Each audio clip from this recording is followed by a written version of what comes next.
Ladies and gentlemen, good afternoon and welcome to Real Stage 47. I'm Lieutenant Colonel Houchan And I am Lieutenant Colonel Madeline Adelia Lewis. Today Real Stage will be led by us, who will be the MC throughout this session. Before we begin, let me explain what this special event about. This event is all about growth and improvement. It's when trainees deliver the speeches they spent so long preparing for it. As a final test before proceeding to the next level. We also have another test known as the written post test to measure your knowledge about public speaking theories and to see if the trainees listen to the teacher in class. This real stage is going to be an exciting event, as I can see a lot of talented speakers in this group. Before we begin, we'd like to take a moment to introduce and acknowledge the people who had the hardest job today, our judges, and ask them to give some words to motivate our participants. Our first judge is a distinguished Toastmaster since 2019 as a certificate International Orator Society. Please give a round of applause for Sir Masuri Nadidaya.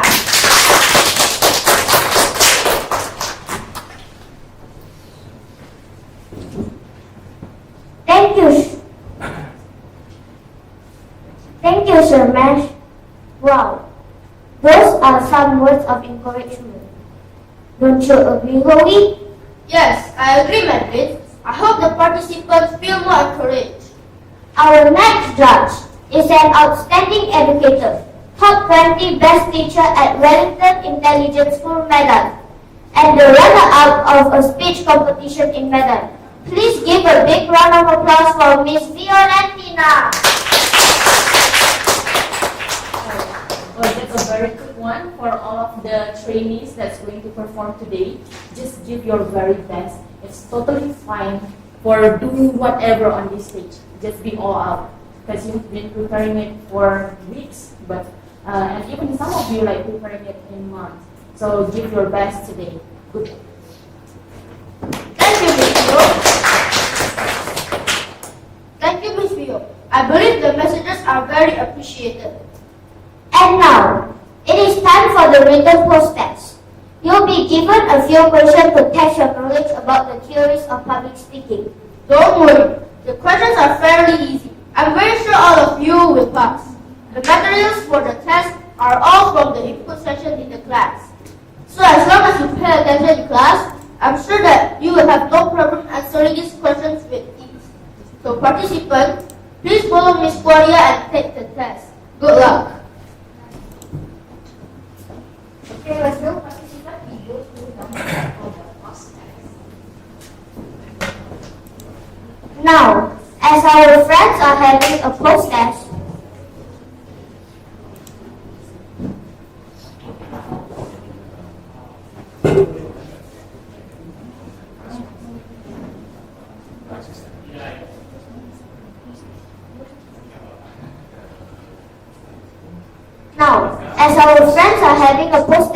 we would like to invite Sir Max to give the opening remarks. Let's give a big round of applause for our MC.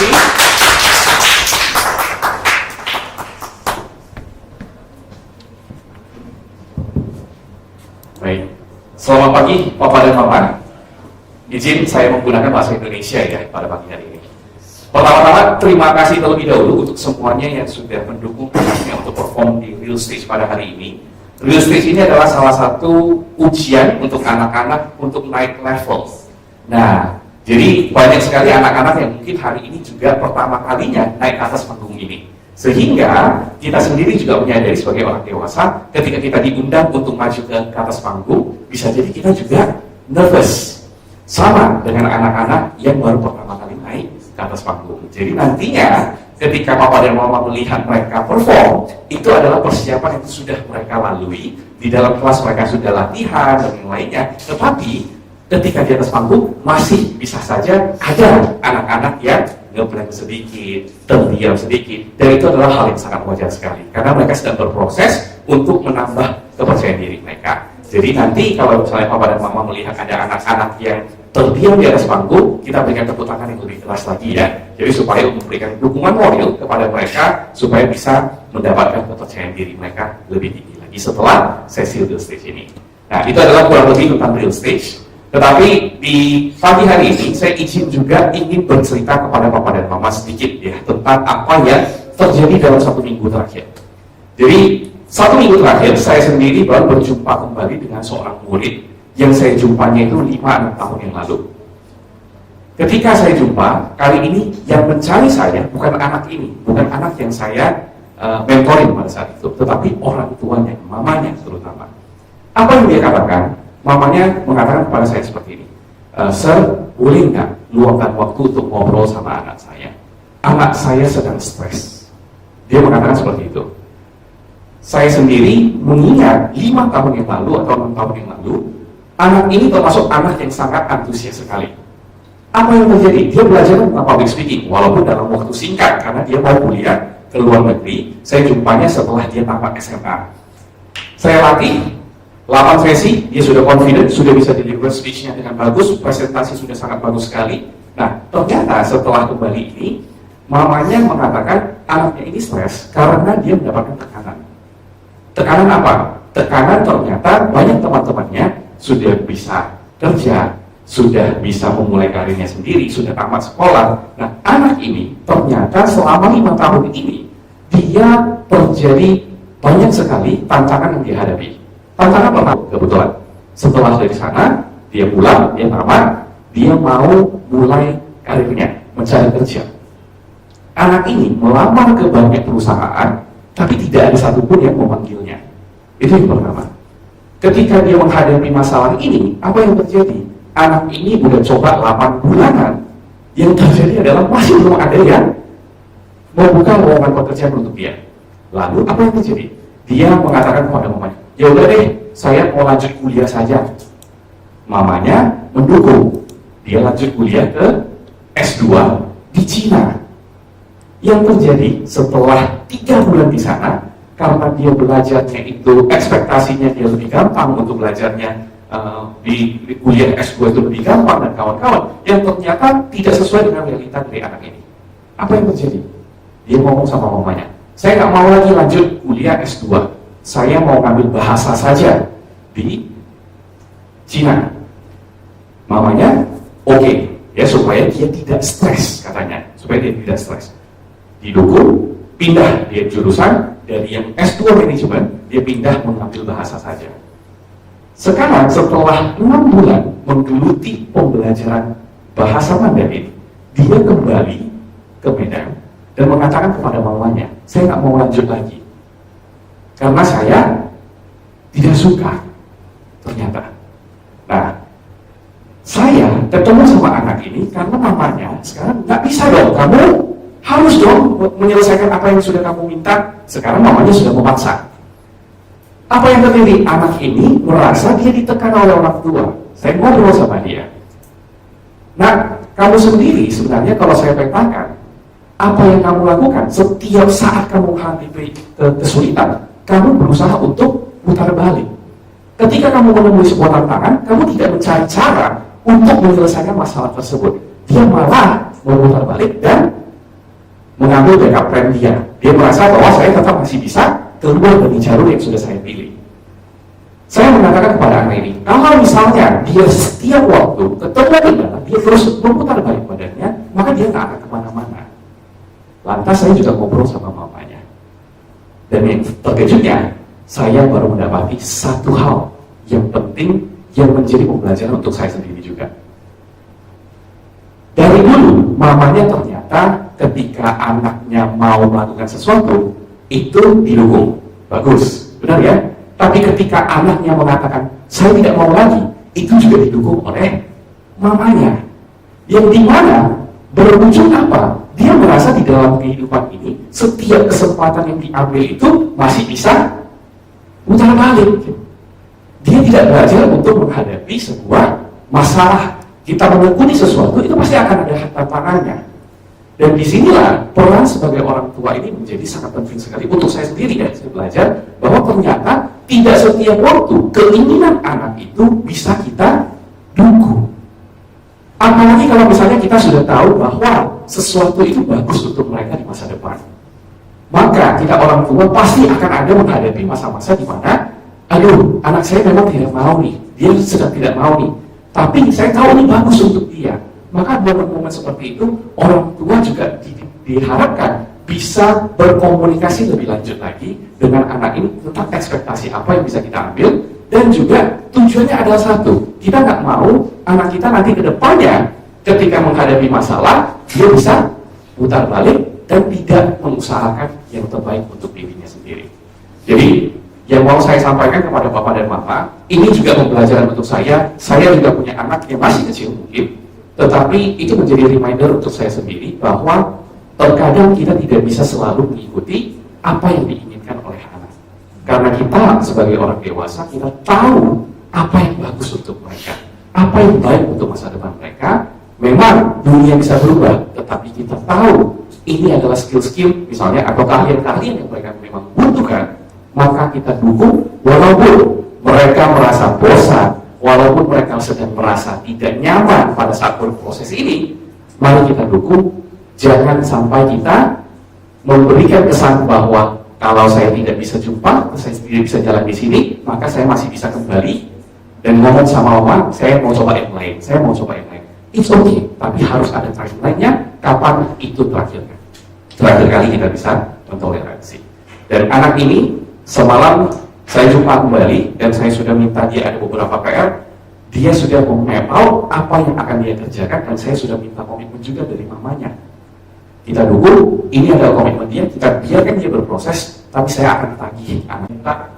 Tapi dia harus tanggung jawab. Jadi kadang orang tua kasih anaknya sedikit dilarang, dia sudah jawab dia. Jadi kadang kita juga kesel dan kita repeti juga orang tuanya supaya dia harus kerjasama. Dan kasus seperti ini sering kami jumpai di sekolah. Anak itu pelan-pelan kita kasih bimbingan, kita cuci sedikit, akhirnya dia bisa berubah juga. Jadi betul sekali yang disampaikan Sir, itu memang saya lihat. Tapi kalau saya mau tahu umurnya ini supaya, karena di umur tertentu mereka sudah kaku pemikirannya, agak susah diubah. Tapi kalau masih di sekolah, masih ada peluang untuk bisa diubah sebelum dia ke masyarakat. Kira-kira itu dari saya. Terima kasih. Untuk Bapak ini. Jadi terima kasih sekali. Yang ini memang menjadi salah satu fenomena, apalagi kita belakangan ini mendengarkan anak muda sekarang kok tak tahan banting ya.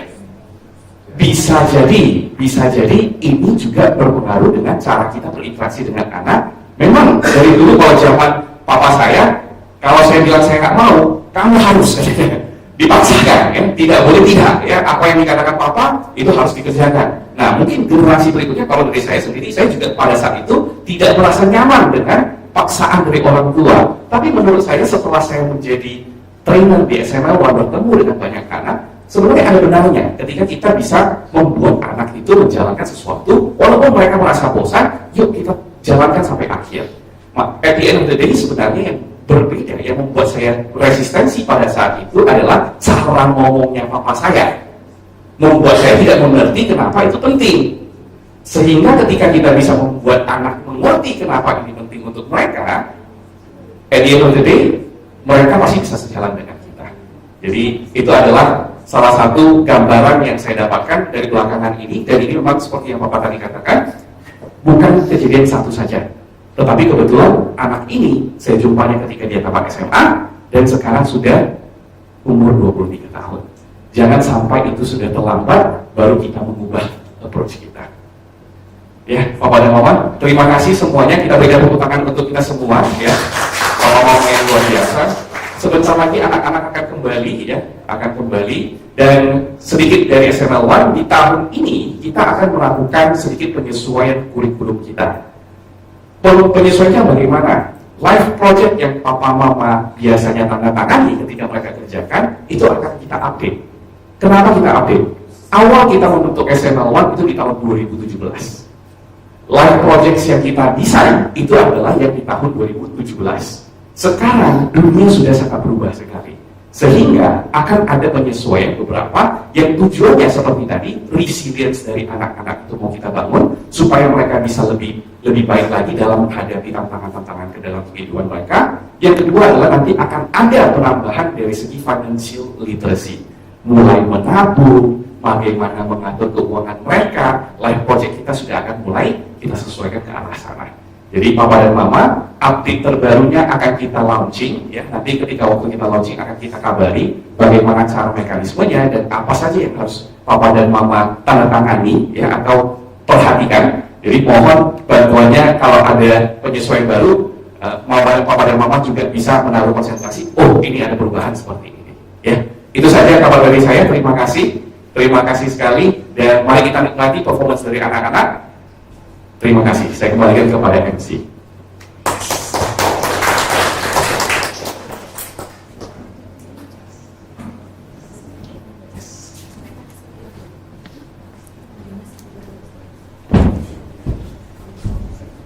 Thank you so much for the great opening remarks. While we are waiting, let's take a moment to remember why public speaking is important. Public speaking is not just about talking on stage, but about building confidence and learning how to express our idea clearly. When you speak, you train yourself to think better, communicate better, and believe more in your own voice. This skill will help you not only in competitions, but also in school, leadership, and your future. So every time you step forward and speak, you're actually growing into a stronger and more confident person. Alright everyone, get ready and mark on your calendars. Our real date will be on March 29. And this is a great moment for all of you to start preparing seriously from now. This is your time to practice more consistently. Refine your speech structure, improve your delivery, and build stronger confidence on stage. Remember, great speakers are not born overnight. They are made through discipline, effort, and courage. Every practice you do, every mistake you learn from, and every improvement you make will show on that day. So, start from today, trust the process, and believe in your own growth.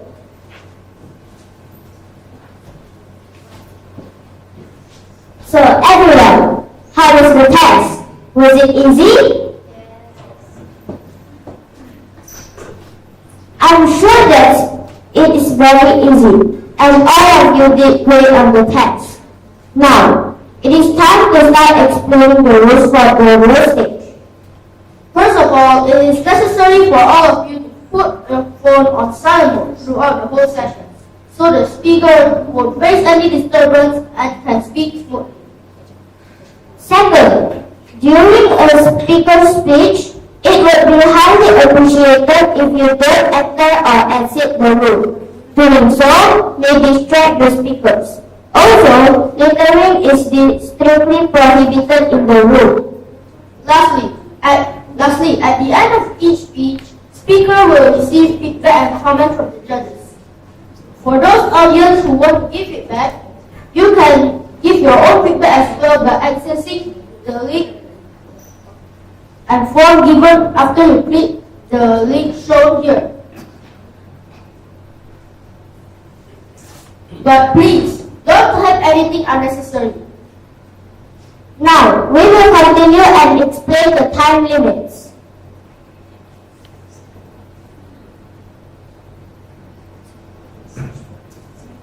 Drivers can deliver any speeches for 5 to 7 minutes with a topic of their choice. In 5 minutes, the timer will turn on the green light. In 6 minutes, the timer will turn on the yellow light. And in 7 minutes, the timer will turn on the red light. Surgeons can deliver any speech with the usage of PowerPoint, music, property, or even a mix of any of these three for 5 to 7 minutes each. In 5 minutes, our timer will turn on the green light. In 6 minutes, they will turn on the yellow light. And in 7 minutes, they will turn on the red light. For Lieutenant Colonels, you can either become a seller or a moderator. If you choose to sell a product, you can deliver your speech for 8 to 10 minutes each. In 8 minutes, our timer will turn on the green light. In 9 minutes, they will turn on the yellow light. And in 10 minutes, the timer will turn on the red light.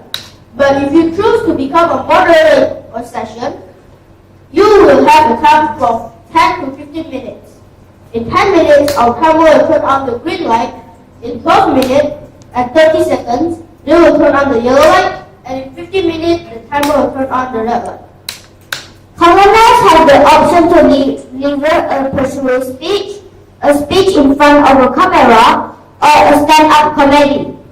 All of these speeches are be delivered for 5 to 7 minutes. In 5 minutes, the green light will be on. In 6 minutes, the yellow light will be on. And in 7 minutes, the red light will be on. Lieutenant General delivered the evaluation for 4 to 6 minutes. In 4 minutes, the timer will turn on the green light. In 5 minutes, the timer will turn on the yellow light. And in 6 minutes, the timer will turn on the red light. Generals will deliver their session for 10 to 15 minutes. In 10 minutes, the timer will turn on the green light. In 12 minutes and 30 seconds, the timer will turn on the yellow light. And in 15 minutes, the timer will turn on the red light. All speakers will have 30-second grace period after the maximum time to finish your speech. However, if you go beyond this 30-second period, your score will be affected. Also, remember after you deliver a speech, please ring the bell and say, "That was easy." One clap, Brian Taslim.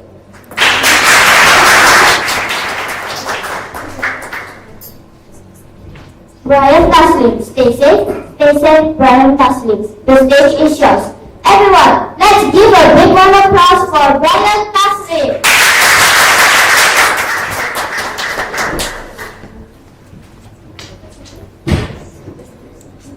Greetings, everyone.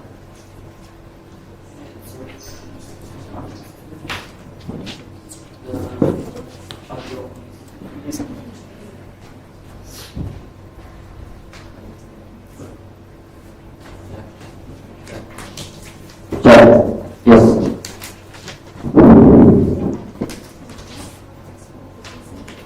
Good evening, everyone. Would you like to raise up your hand if you have ever done a seat before?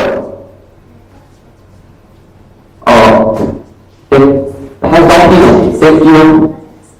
I see everyone has done a seat before. You know how to be healthy and enjoy your sleep. Today, I'm going to share some tips on why you should get sleep at the end. And I'm going to share with you. And here's my theory.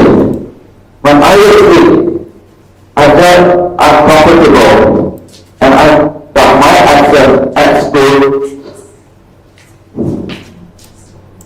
And I did everything.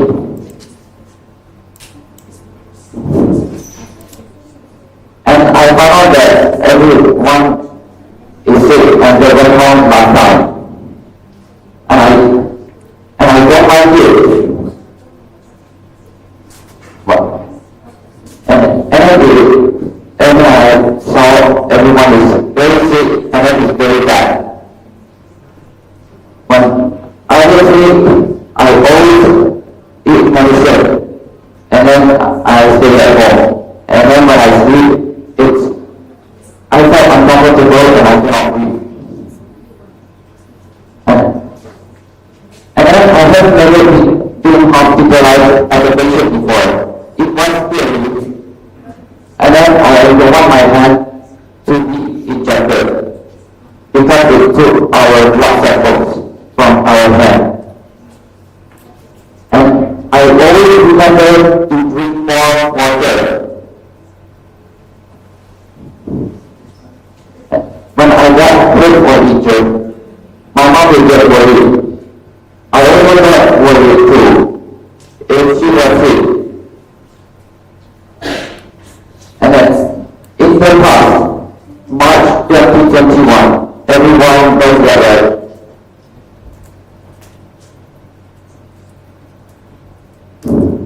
my family house is quarantined due to COVID-19. And me and my mama were separated for 2 weeks. And then we go to work moments ever. And I don't want to repeat that ever again. Here's my tips how to not get sick. First, you have to drink water because water is like a magic potion. It gives you the 70 degree liquid that if you are dehydrated, it could easily get sick.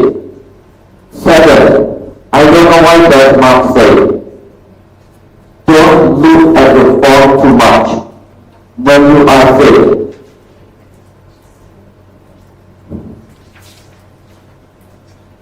We need to limit our phones and gadgets because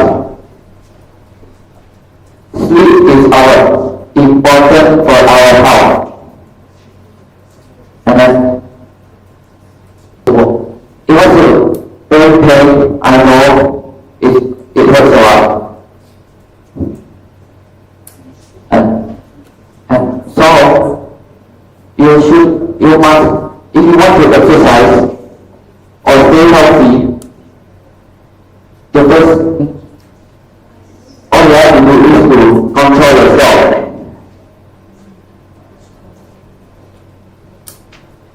And then my message is, don't get sick. Stay safe, everyone. And here's my story I forgot to mention. In 2024, my mom is hospitalized for like 3 times already in 1 year as a patient. All I have to do is to check her at night, at late night, and then in the hospital. And then I have to go home very late, and then because the ride is too far. Like,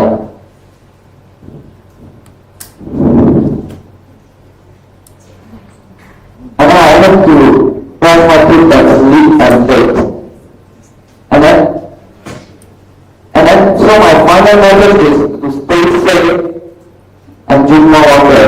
And one more thing, do not eat too much junk food. And then you can eat junk food less, so you can stay healthy. And then that is all for today. Thank you everyone. My name is Ruang.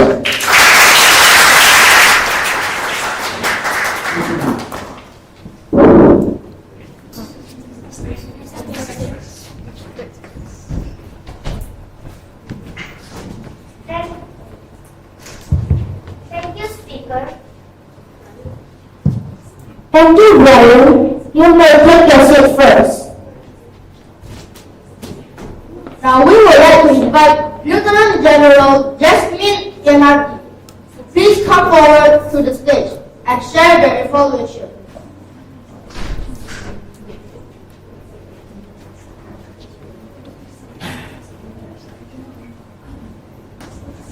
Lieutenant General Jasmine, the stage is yours.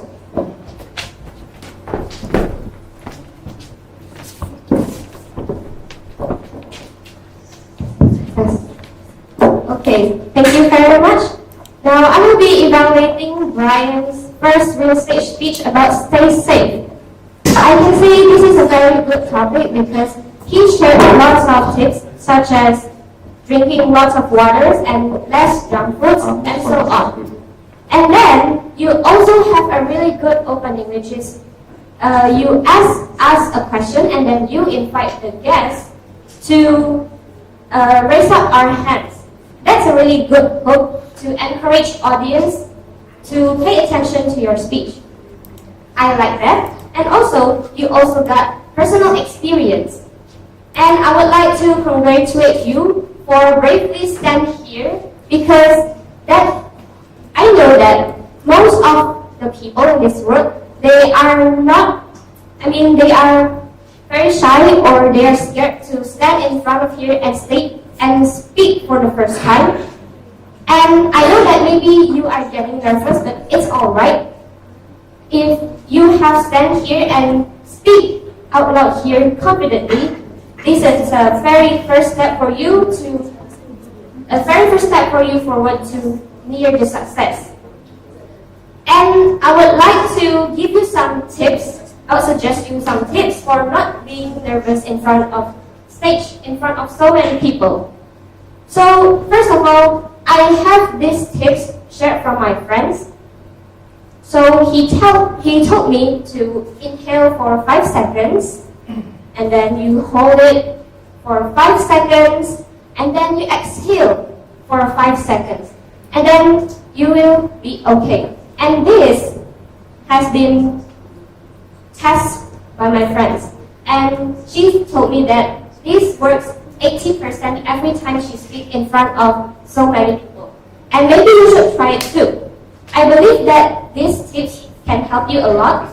So, in conclusion, I would like to sum that you did a great job for the first speech of your real stage. And for the next time you can improve is you can do these tips I shared to you, which is inhale for 5 seconds, hold for 5 seconds, and exhale for another 5 seconds. And after, well, you have this amazing performance. It's your first real stage, and you managed to deliver it fluently until the end, which is not easy for most of the people that have the first real stage itself. So very well done. Something that I really love is that your opening is really engaging, in which you start with question. So everyone could give a good response with you, and we can connect with you. So it's a very good start to open the speech. Once you already getting into the content itself, there's a personal story in which again it enrich those content, and then you remind us back about what should we do. Basically, don't get sick, and then drink a lot of water. So a lot of tips that you're telling us as well.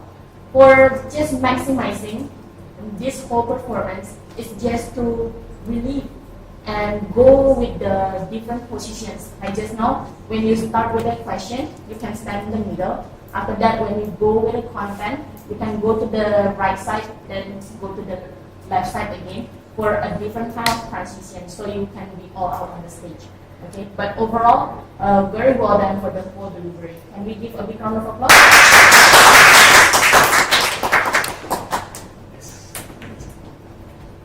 Well done.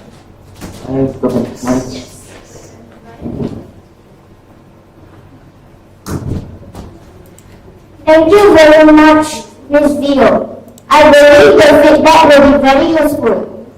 You can please ring the bell and have a seat. Let's give Brian Paslik a big round of applause.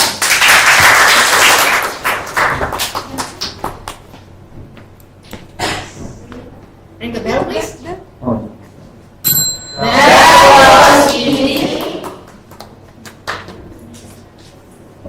Now, let's have 1 minute of silence, so our dear trainers and parents can fill out the feedback form, which will be very appreciated by the trainers.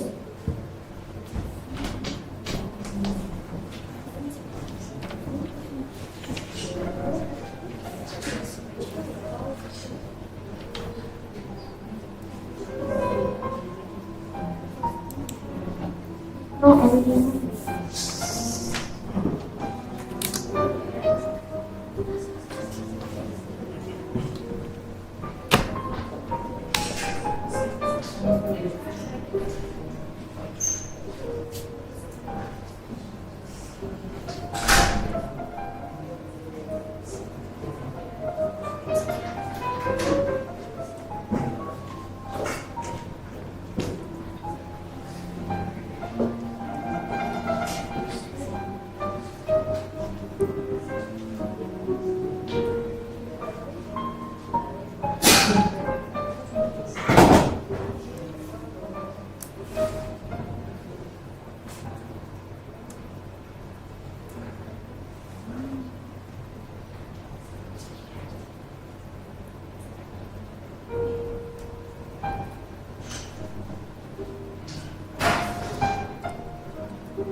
Our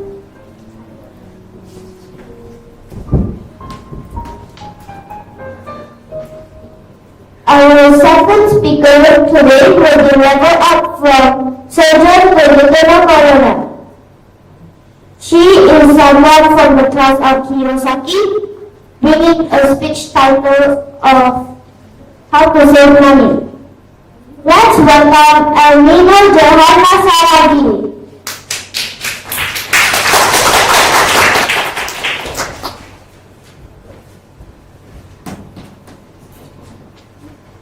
Elino Johanna Saragi. How to save money? How to save money? Elino Johanna Saragi.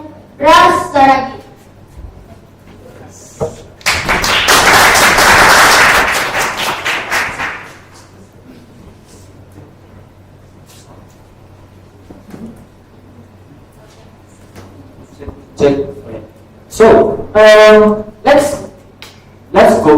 let's go back to Lydia. Exactly 600 BCE, where the first coin was ever created. Then let's move on to China.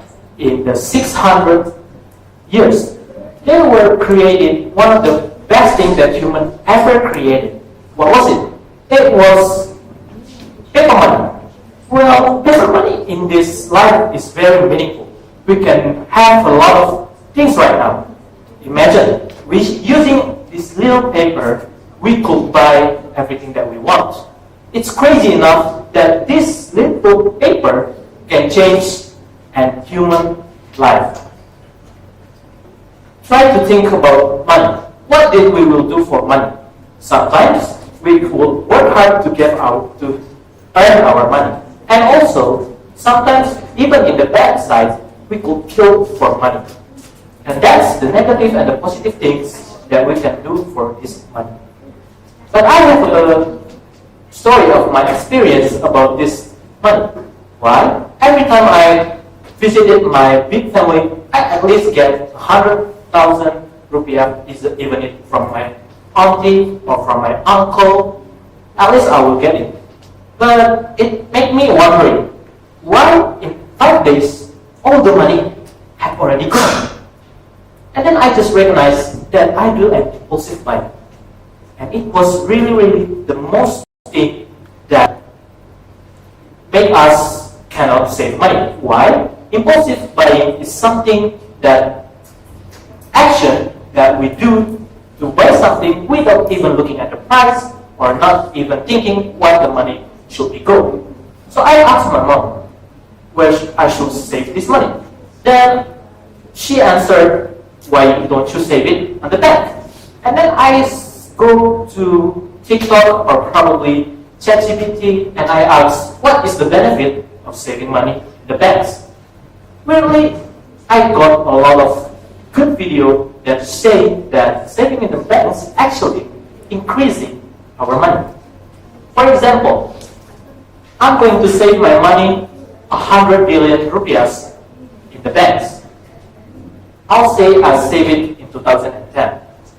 And 15 years later, in 2025, my money become 119 billion rupiah. It increased 19 billion. And at that point, I was shocked. Why? I was saving money at the bank, and my money just got increased in 15 years.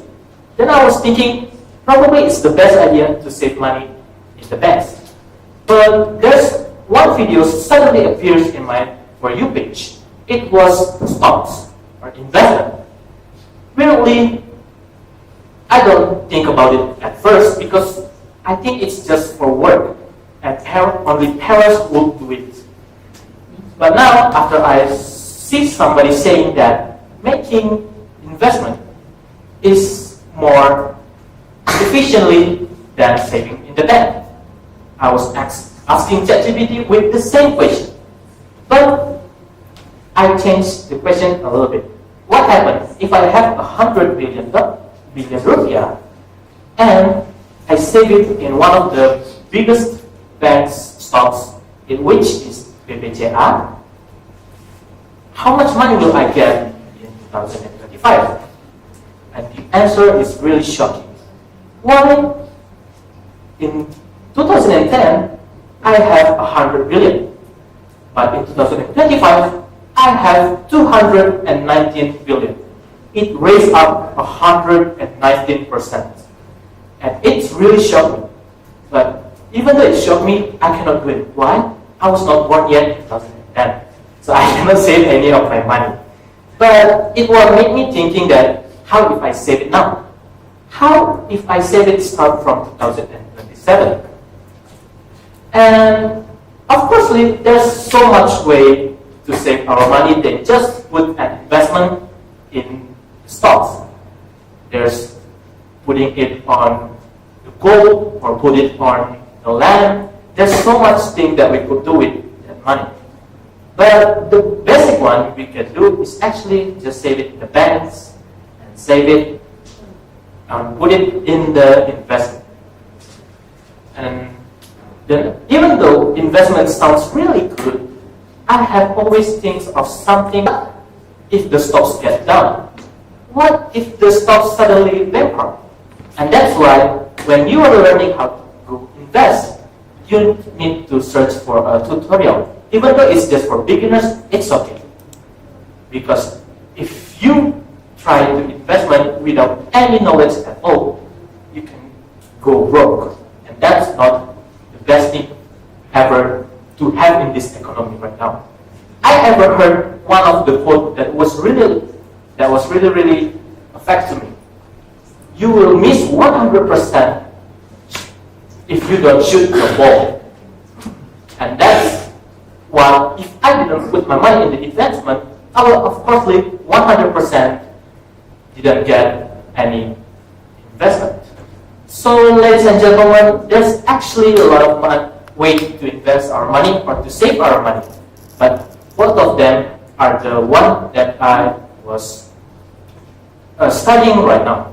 Thank you for hearing me. Thank you. I'm El Ninos Jakarta Sari. Thank you.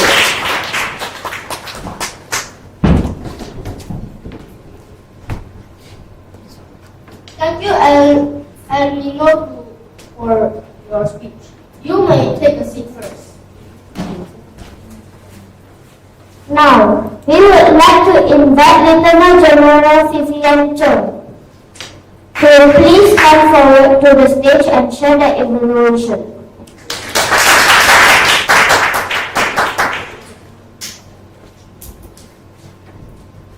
Lieutenant General Vivian Chung, the stage is yours.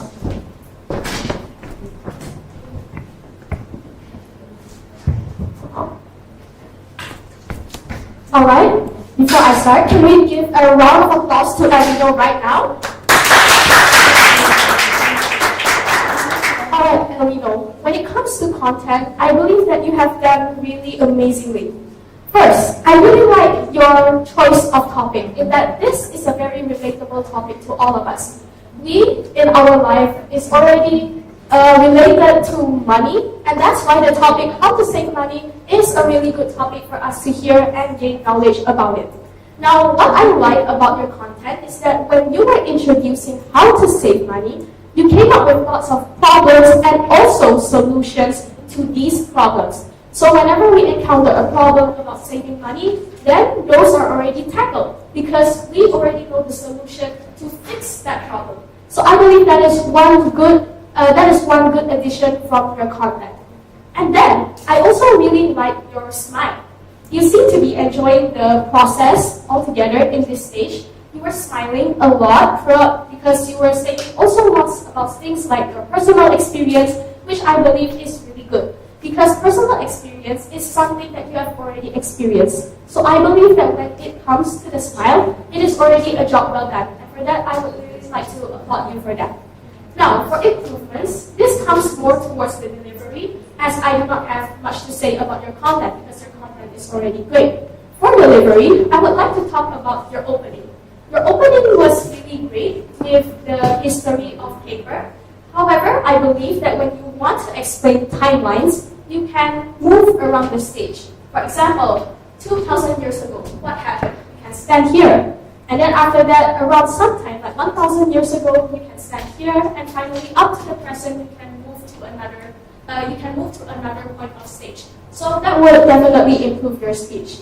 Another thing that I noticed is that when you were introducing points like 1, 2, 3, you were doing it like this: 1, 2, 3. So to be firm in your delivering your points, you have to make sure to show your fingers to the audience. So 1, 2, 3. That would improve your delivery way more. Then next, about the eye contact. Your eye contact was pretty to the judges more than the audiences. So it would be much better if you spread your eye contact to the audience over there and also over here instead of only the judges. However, overall, I think it was a really good content. What you have to improve and take your challenge to the next level is for the delivery. That's all. Thank you.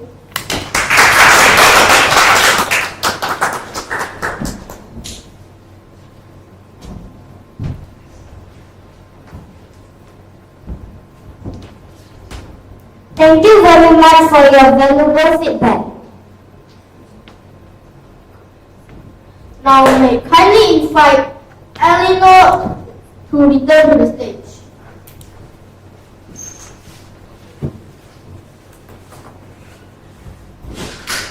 Now let's have one of our judges here to give feedback. Let's welcome our judge. By how you found out ways to manage your money. And that's how creative you are in creating the content. So that deserves a big round of applause. Yes. I do think that to make this even better, as what mentioned by Vivian just now, the body language can be added. In terms of the content, I just would like you to put on one single message that people can take back home and repeat that multiple times. For example, if you do not know how to manage your money, save in the bank or invest. Save in the bank or invest. So after one story, you can say save in the bank.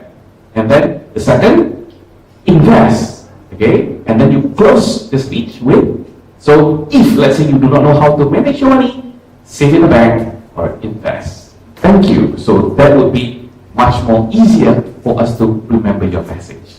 Well then, Alino, this is your first real stage and it has already been very, very good. Thank you so much.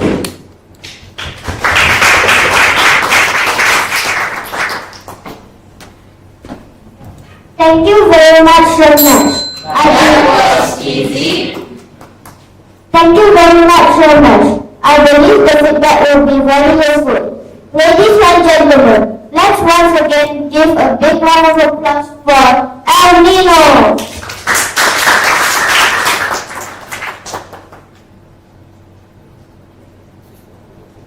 Moving on to the next speaker. Before moving on to the next speaker, let's have 1 minute of silence, so our dear trainers and parents can fill out the feedback form, which would be very appreciated by the trainees.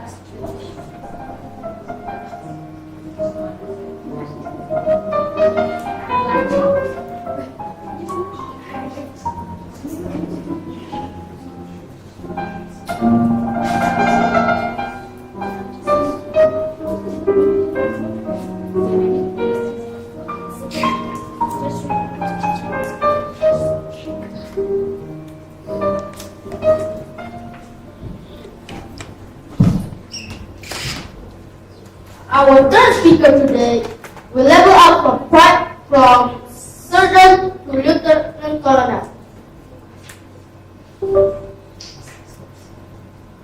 So, Madeline, do you like any kinds of cake? Yes, I do. I like chocolate cake. Well, our third speaker today will level up from sergeant to lieutenant colonel. She is in the class of Denver, bringing a speech titled traditional cake. Let's welcome Mariam Sharon Anandifa.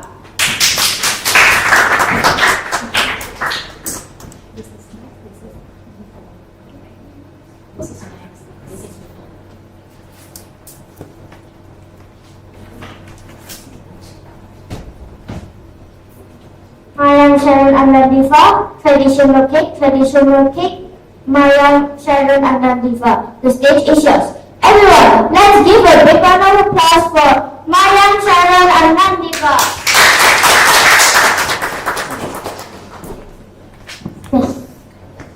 Hello my friend, today I am to tell you about the traditional cake. Why I choose this topic?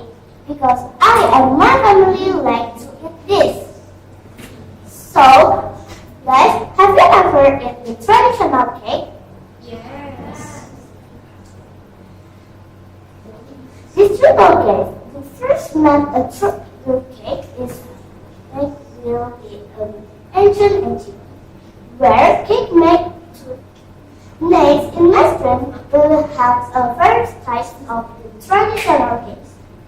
The first is coupon, kue lapis, risol, dadar buluk, kue apung, and mika ambon. So, before I tell you about this, I want to tell you about the fun fact of the mika ambon. So, I think everyone is the mika ambon comes from Medan, from Ambon, but the really is mika ambon is come from Medan. Next is I want to tell a tale.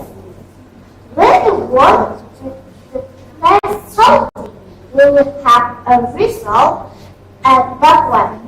When you want a sweet, we have a coupon and kue lapis. Next will be a spicy. We have a pasta. So the taste of the traditional cake is very flavorful. Next I want to tell you about the material of the risotto. So, to make the risotto,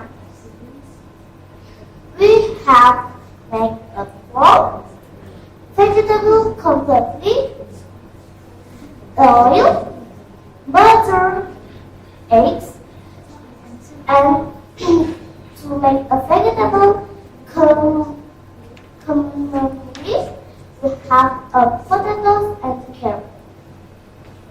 So, next I want to tell why people buy a traditional cake.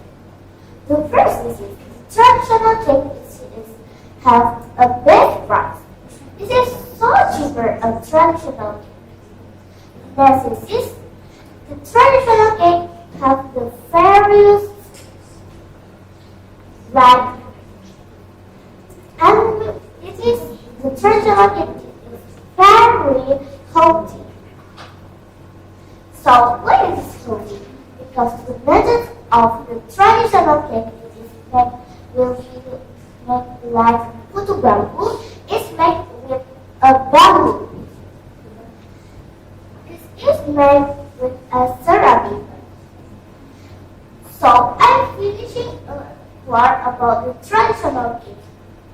So, how can I find it? So guys, you can find it in the supermarket, in the market, or in the traditional market. So, guys, what are your choices? We have a kue apung, mika ambon, this is klopon, dadar buluk, and lumber. There is many types. And the traditional cake is have many flavors, and this is a unique snack. But rest assured, taste is no less unique. So the traditional cake is connects us with our ancestors, passing the stories from generation to generation. So I'm Mariam. Thank you.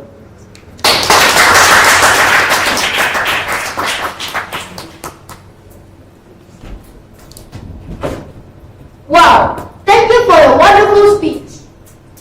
Now let's have one of our judges here to give feedback. Let's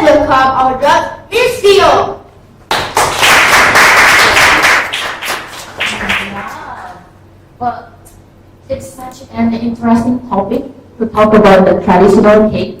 Well, this kind of topic that we have delivered in which the objective for this sergeant level is the usage of props, and then you have the slide itself. So basically it's like a combo package here. You have the slide and also the props itself. The way how you deliver, it's very nice, in which you have these good interactions towards the audience, especially in the opening when you just say, wait, like as if, oh, there's like a seller, so it's like directly engage audience towards you. And then you move on with the whole history of this traditional cake, and then the varieties of this traditional cake itself. For the content, it's very nice. The design of this slide is very visual and less text, which is making sure that everyone are going to focus more on you. So you have done that in a very great way. Plus with the good closing statement, in which you encourage everyone basically in terms of having this kind of traditional cake, so people will not forget that there's this kind of cake that we can all enjoy with the different kinds of flavor, right? Well, Mariam, for making this content itself, the performance to be maximum again, just now you have that props, right, to the other position, like just now have the flavor, right? You can go with the sweet, then you go to the left side for the salty flavor, then go on again in the middle for the spicy flavor. So interact more with the movements. Okay, to maximize this slide is already for the audience, right? So use the prop itself to really maximum the usage, because you already prepared that. Because it's just like such a waste, you only use it in the beginning, like from for a few seconds only. Better you take out, you show it. After that, you explain. Now, did you get the ideas? Okay, so overall, very well done. Probably just now, regarding to the audio itself, yeah, just make sure that it's realistic to the mouth, but overall, you don't really bother and just go on with it. It's very professional for seeing you manage to handle everything very well. So congratulations. Now we are moving on to Lieutenant Colonel level. Well done.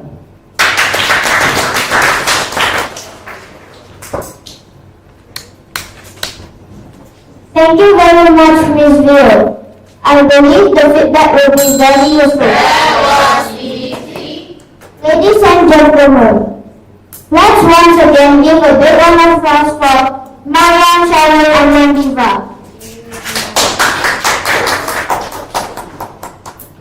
Before we move on to the next speaker, let's have 1 minute of silence so our great ladies and parents can fill out the feedback form, which will be very appreciated by the trainees.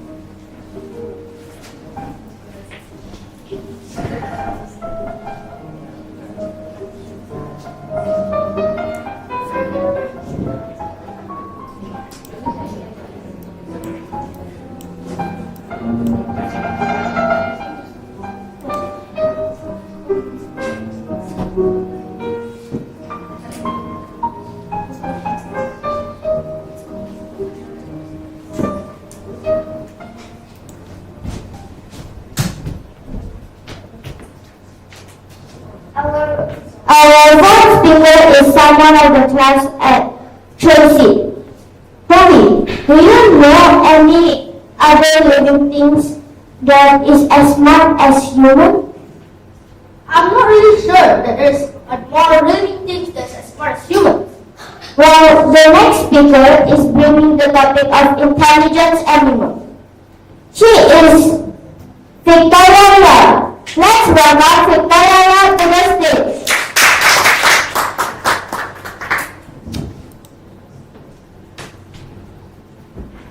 Victoria, intelligent animal, Victoria.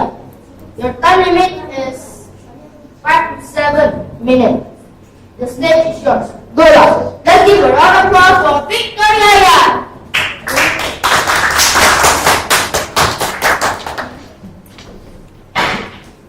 What do a dolphin, a chimpanzee, a crow, an elephant, and an octopus all have in common? They live in different environments. Some in the ocean, some in the sky, and some in forests. They all look very different, but they share one incredible trait. They are very smart. Today, we're going to take a closer look at 5 animals that show impressive intelligence. And I bet every single one of them will shock you. Let's start with dolphins. Dolphins are famous for their intelligence. They can recognize themselves in mirrors, which shows that they are aware of themselves. They also communicate using unique whistle-like names. It's amazing how dolphins can develop their own way of identifying and talking to each other. Dolphins live in groups, where they work together to hunt, protect each other's tools, to interact with their environment. But chimpanzees don't just use tools naturally, they can also solve problems. Studies have shown that they can plan ahead and wait for something better, which means they can be patient for a bigger reward. Some chimps also learn basic sign language, which allows them to communicate with humans. Their ability to learn and adapt makes them one of the most smartest animals. Now, what is this animal? Okay. What is this animal? Anyone know? What about this animal? What is the difference between a crow and a raven? Crows are smaller and their tails are rounded, while ravens, they are larger and their tails are pointed. Crows have been seen bending wires into hooks to get food from containers, an example of tool use. Ravens also show signs of intelligence by playing with each other and other animals. Crows have incredible memory. They can remember human faces for many years and even hold grudges. If a crow has a bad experience with someone, it will recognize and avoid that person in the future. Crows also learn from each other, with the younger crows picking up skills from the older ones. This type of learning is key to developing complex thinking skills. Now, let's move on to the elephant. Elephants are famous for their amazing memories. They can remember locations of water sources for many years, which is essential for survival in the wild. They also have emotional intelligence, which means they grieve when an elephant died, and they form strong bonds and show empathy, which means they can understand and care about others' feelings. Their social life, memory, and emotional depth are all signs of their amazing intelligence. Finally, let's move on to the octopus, one of the most fascinating creatures when it comes to intelligence. Despite not having a backbone, octopus are incredibly smart. Each of their 8 arms moves independently. It's almost like having multiple plates. They have been known to escape tanks, open jars to get food, and even steal food from another tent. They can also solve complex puzzles. In one famous case, an octopus kept escaping its tank at night, sneaking into another tank to steal food, and going back to its tank without being noticed. The ability to plan and memorize makes them one of the most smartest animals. Octopuses are one of the most smartest animals without a spine. It's not just about solving problems or remembering things. In also includes communication, using tools, and understanding emotion. Animals like the dolphin, the chimpanzee, the crow, the octopus, and the elephant show us that intelligence can be found across species. Now I'll leave the control back to the mouse.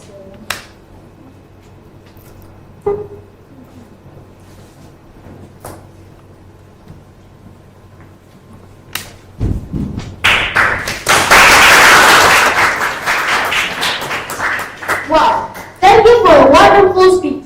Now let's have one of our judges here to give feedback. Let's welcome our judge, Sir Mash. The formula you put on the slide is big enough so that it is visible for all of us. So clever design, good delivery. Now, how to make this even better?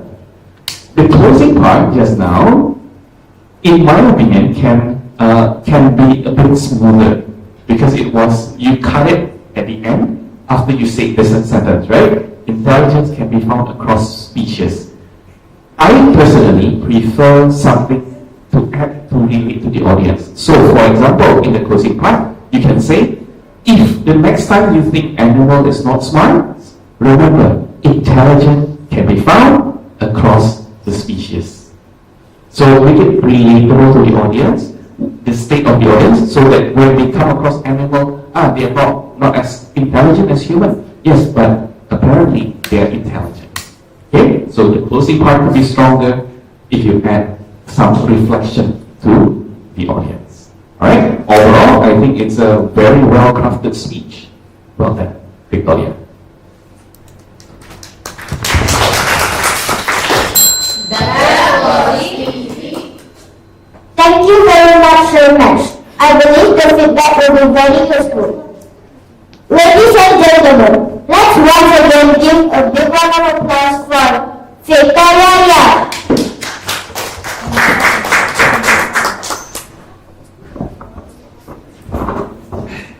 Before moving on to the next speaker, let's have 1 minute of silence so our dear trainees and parents can fill out the feedback form, which will be very appreciated by the trainees.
Our fifth speaker today will level up from Southern to Northern Colorado.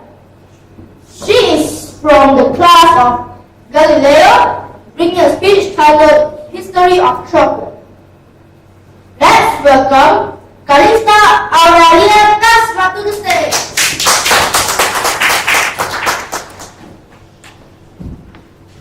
Calista Aurelia Tasma. History of Chocolate. History of Chocolate, Calista Aurelia Tasma. The stage is yours. Everyone, let's give a big round of applause for Calista Aurelia Tasma.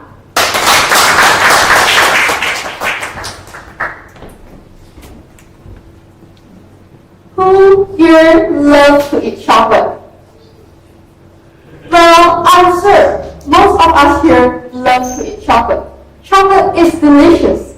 It's sweet, comforting, and it makes us feel happy. But did you guys know that chocolate was never meant to be sweet? Chocolate in the past was bitter, special. But what people didn't know is chocolate doesn't start as a factory, but it started as a plant. Chocolate comes from cacao tree, a tree that grows in hot tropical places, and in these trees grows fruit called cacao. In these trees and in this fruit have beans that called cacao beans. These beans are where chocolate history begins. Very weird combination. But at that time, these people didn't pick this hot chocolate drink as some kind of snacks or dessert. But to them, they believed this chocolate drink was a gift by God. At that time, chocolate were only used in important ceremonies and only for important people, like kings or leaders.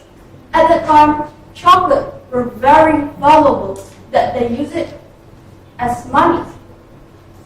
Some people trade them as for food, clothes, or even tools. And some people even try to fake it just like fake money for today. Until later, explorers from Europe come across the ocean, and then they brought the chocolate back. At first, they didn't like the taste. It tastes bitter. But instead of throwing it away, they changed it by adding sugar and milk. And surprisingly, it tastes delicious. And then chocolate became important again among kings and wealthy people.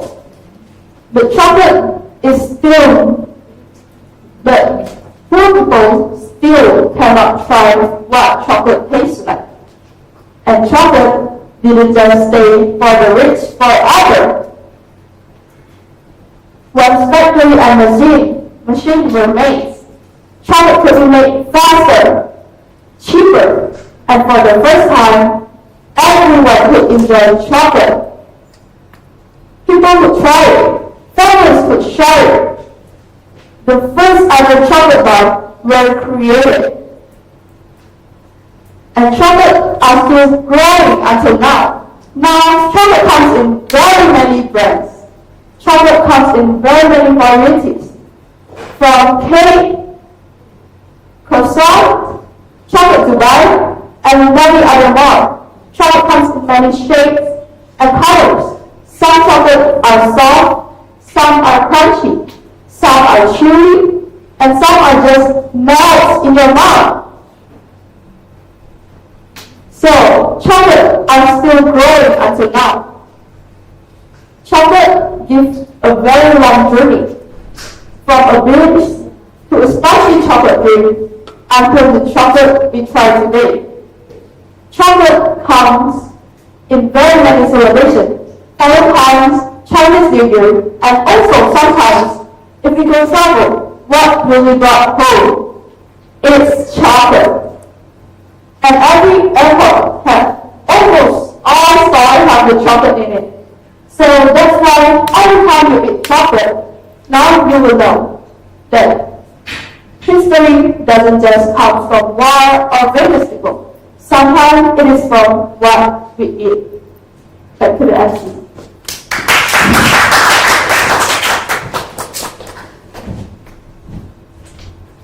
Wow, thank you for your wonderful speech. Now, let's have one of our judges here to give feedback. Let us welcome our judge, Miss Vio. Wow, Kalista. Well, this slide is a very high quality slide. Like, it's very visual. It's really make us all want to have chocolate after this.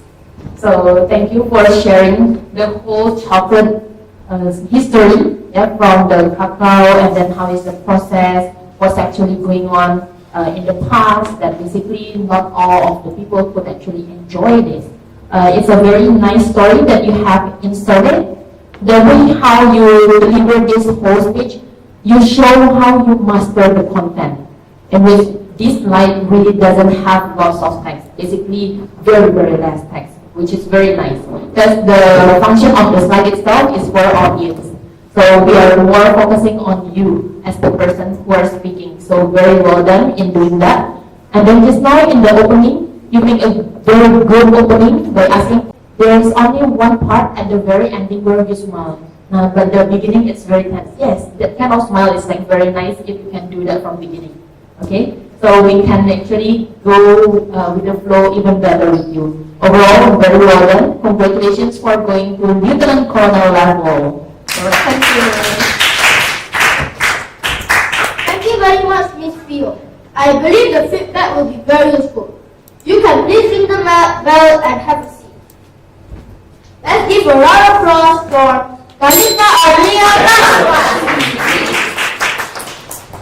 Before moving to the next speaker, let's have 1 minute of silence so our dear trainees and parents can fill out the feedback form, which will be very appreciated by the trainees.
Our seventh speaker is someone at the class of Galileo. Homie, have you ever heard of the book called Diri of a Kid? I never heard of it. Well, this speaker will bring a title of Diri of a Kid. Level of Lieutenant Colonel to Colonel now. Let's welcome Nicola Charlie Kumila.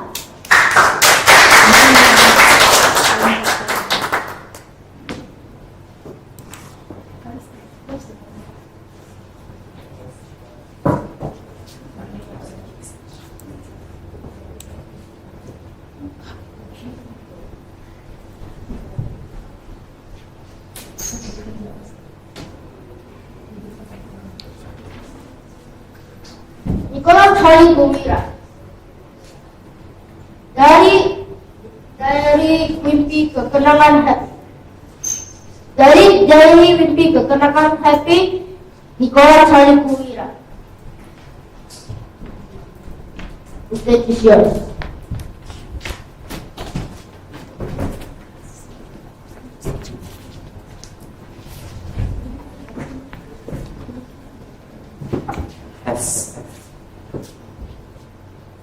Hampir semua orang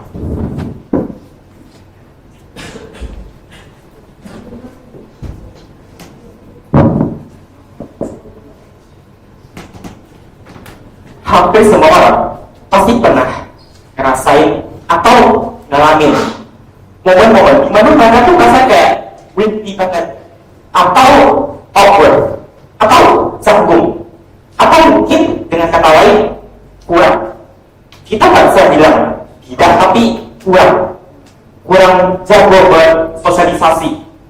Entah itu pas ketemu orang-orang baru, teman-teman baru, atau bahkan mungkin pas berbicara di depan banyak orang, di depan banyak orang baru, atau mungkin lagi pas berdiri sendiri di pojok ruangan, pas ada acara kumpul-kumpul, acara meeting, karena ya dia nggak tahu mau dari mana, dia nggak tahu mau ngomong sama siapa. Nah, makanya untuk mengatasi masalah canggung itu ada orang-orang yang memilih cara seperti bergabung dengan komunitas-komunitas seperti Toastmasters, atau bahkan mungkin SMLONE di sini. Kenapa? Ya, alasannya sangat-sangat sederhana. Supaya mereka bisa menjadi lebih pede, lebih berani untuk bertemu dengan orang-orang baru, untuk berbicara, lebih pede, berbicara di depan banyak orang, lebih berani. Tapi di sana mereka tentu tidak bisa langsung menjadi pede, menjadi berani. Tapi mereka belajar perlahan-lahan, step by step, untuk menjadi lebih pede dan lebih berani. Nah, tapi ada juga nih orang-orang yang memilih cara yang agak lain. Bukan aneh, bukan salah, tapi beda dari yang lain. Tidak seperti pada umumnya, tidak seperti biasanya, seperti menulis sebuah diary atau jurnal, seperti tokoh utama kita dalam buku ini, buku Diary of a Wimpy Kid, karya Yakin. Jadi hari ini saya akan menawarkan mencoba nih sesuatu yang akan bikin orang-orang tuh tahu tentang apa sambil membacanya. Buku tersebut tak lain adalah buku Diary of a Wimpy Kid, karya Yakin. Jadi di dalam box ini terdapat buku pertama sampai buku ke-11. Sebenarnya total ada 20 buku di luar sana, tetapi yang saya tawarkan hari ini hanya buku pertama sampai buku ke-11. Plus satu buku Do It Yourself. Jadi total ada 12 buku yang bagus banget, yang keren banget, yang menarik banget, yang bisa dibaca berulang-ulang, berkali-kali. Dan baginya buku ini, series buku ini sudah terjual lebih dari 250 juta kali di seluruh dunia. Bayangin, 250 juta kali di seluruh dunia loh. Itu udah seperempat dari 1 miliar. Jadi bayangin lagi, 250 juta di seluruh dunia. Kenapa buku ini bisa begitu populer? Alasannya sangat-sangat sederhana. Karena buku ini sangat relatable, ceritanya sangat relate dengan orang-orang usia Gen Z. Jadi anak-anak usia 14, 15, 16, bahkan orang dewasa yang usianya sudah 20 tahun sekalipun bisa relate dengan buku ini, bisa tertarik membaca buku ini. Jadi di dalam buku ini dia menceritakan tentang seorang anak SMP yang bernama Greg. Dan si Greg ini dia disuruh oleh ibunya untuk menulis sebuah diary. Tetapi dia tidak mau menyebutnya sebagai sebuah diary. Dia menyebutnya sebagai sebuah journal. Kenapa dia sebut sebagai sebuah journal? Kenapa bukan diary? Karena menurut dia, diary itu sebutan untuk perempuan. Sedangkan kalau untuk dia, laki-laki, sebutannya adalah journal. Jadi, di dalam jurnal tersebut, dia menuliskan tentang kesehariannya sebagai seorang anak SMP. Ada dia menulis tentang kakaknya yang bernama Rodri. Nah, si Rodri ini, dia orangnya menurut Greg ngeselin banget. Hampir setiap hari Rodri menjadi si Greg. Pokoknya menurut Greg, Rodri ini orang paling ngeselin di seluruh dunia. Dan ada juga Greg menulis tentang temannya yang bernama Rowley. Dan si Rowley ini, dia kayak orangnya polos banget, kayak gak tahu apa-apa. Hidup ya, hidup aja gitu. Ibaratnya hidup tuh tanpa tujuan. Dan yang terakhir, yang menjadi highlight dari cerita ini, yang menjadi highlight dari buku ini, adalah ketika Greg melakukan kesalahan yang sangat-sangat besar. Dan ayah Greg mengarah besar kepada Greg dan memberikan Greg hukuman yang sangat-sangat besar. Saya pas membaca buku ini, saya merasa buku ini kayak agak lain gitu. Buku ini beda dari buku-buku yang lainnya. Karena meskipun buku ini sebenarnya dikategorikan sebagai sebuah novel, tapi dia tidak seperti novel-novel pada umumnya.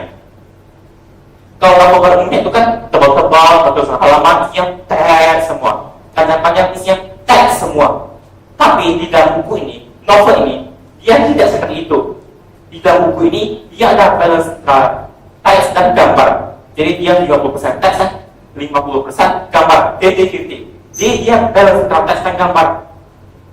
Jadi saya pas membacanya pun tidak pernah merasa bosan tentang buku ini. Saya ingin terus membaca, saya tertarik terus membaca. Dan saya yakin Anda pun pasti tidak akan pernah bosan membaca buku ini. Anda akan terus tertarik untuk membaca buku ini. Dan saya rasa itu adalah kelebihan utama dari buku ini.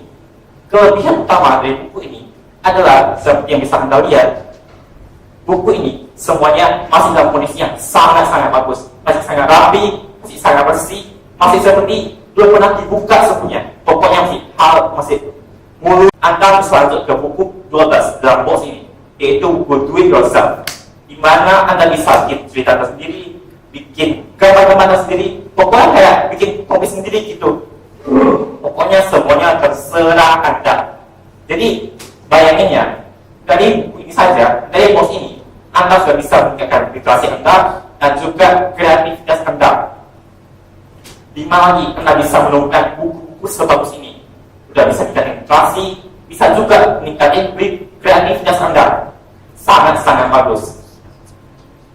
Alasan saya menjual kembali buku ini adalah karena saya telah selesai membaca buku ini hingga selesai.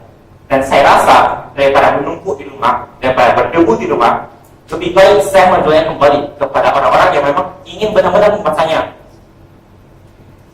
Ini waktu itu dibeli dengan harga 1,1 juta, dan hari ini akan saya jual kembali dengan harga 700.000, rupiah. Saya rasa ini harga cukup kompetitif, bahkan sangat kompetitif, sangat bagus, mengingat bahwa buku ini masih dalam kondisi yang sangat-sangat bagus, sangat rapi, masih seperti sangat baru.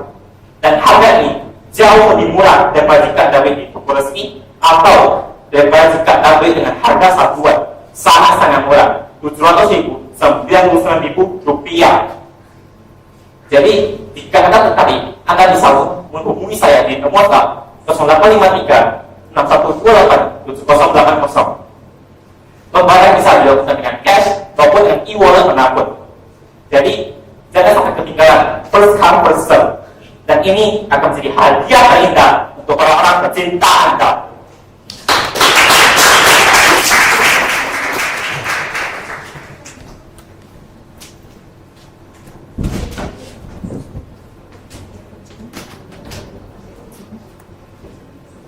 Wow, thank you for your wonderful speech. Now I feel like I want to buy the book. Now, let's have one of our judges here to give feedback. Let us welcome our judge, Sherman. Thank you. Nicholas, saya pakai bahasa Indonesia juga ya hari ini ya. Jadi memang sebenarnya untuk melakukan real stage tidak mesti dalam bahasa Inggris, okay? And you choose to use bahasa Indonesia, dan itu cukup menarik menurut saya. Ya, presentasi yang kamu lakukan, saya bisa merasakan kamu sangat antusias sekali menggambarkan apa yang ada di dalam buku. Sepertinya kamu sudah mengukur semuanya dan semua ceritanya sangat relatable untuk kamu, benar ya? Dan itu terasa ketika kamu menjelaskan itu kepada kita. Apa yang ada di dalam, itu semuanya kamu bisa ceritakan dengan mendetail dan membuat kita tertarik untuk mengetahui apa yang ada di dalam buku tersebut. Jadi untuk di poin itu kamu sudah melakukannya dengan sangat baik sekali. So, big round of applause ya, tepuk tangan untuk Nicholas yang sudah bisa melakukannya. Tantangan di level di tengah kolom ke kolonel memang adalah menjual sesuatu dengan 8 sampai 10 menit, benar ya? Nah, di sini Nicholas, saya mau memberikan beberapa tambahan untuk kamu. Sudah bagus presentasi hari ini. Nah, kedepannya kalau kamu mau menjual sesuatu, yang pertama yang harus kamu tanyakan adalah siapa audiens yang saya targetkan. Contoh, kamu mau menjual ini kepada siapa? Orang tua atau kepada anak SMP? Itu yang pertama. Karena itu akan mempengaruhi konten apa yang kamu ceritakan. Karena contoh misalnya, kalau di dalam video stage kan banyak orang tua yang datang nih. Ketika kamu mau menjelaskan, coba jelaskan kenapa orang tua harus membelikan buku ini untuk anaknya.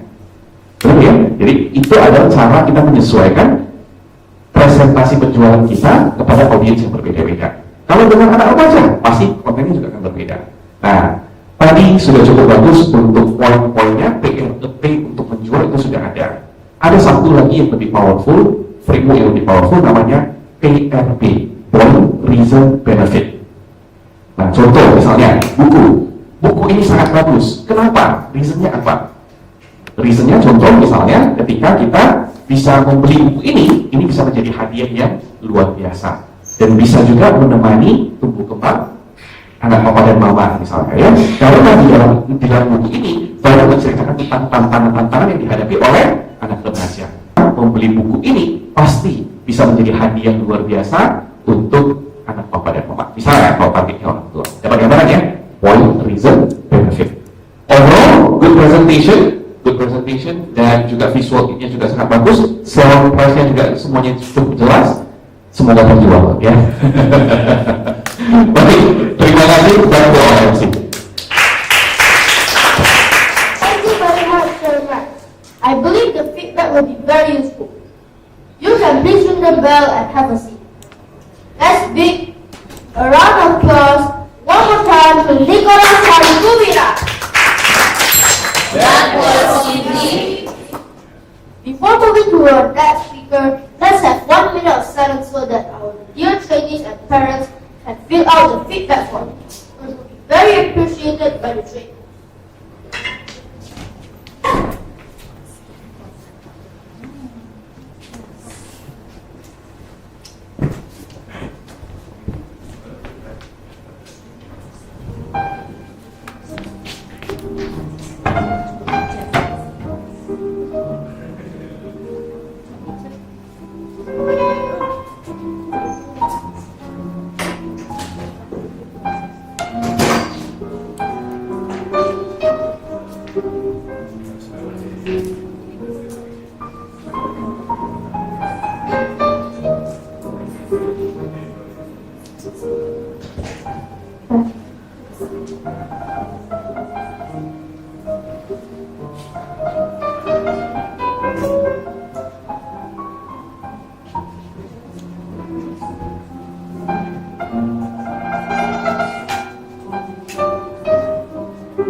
What do you eat for breakfast every day?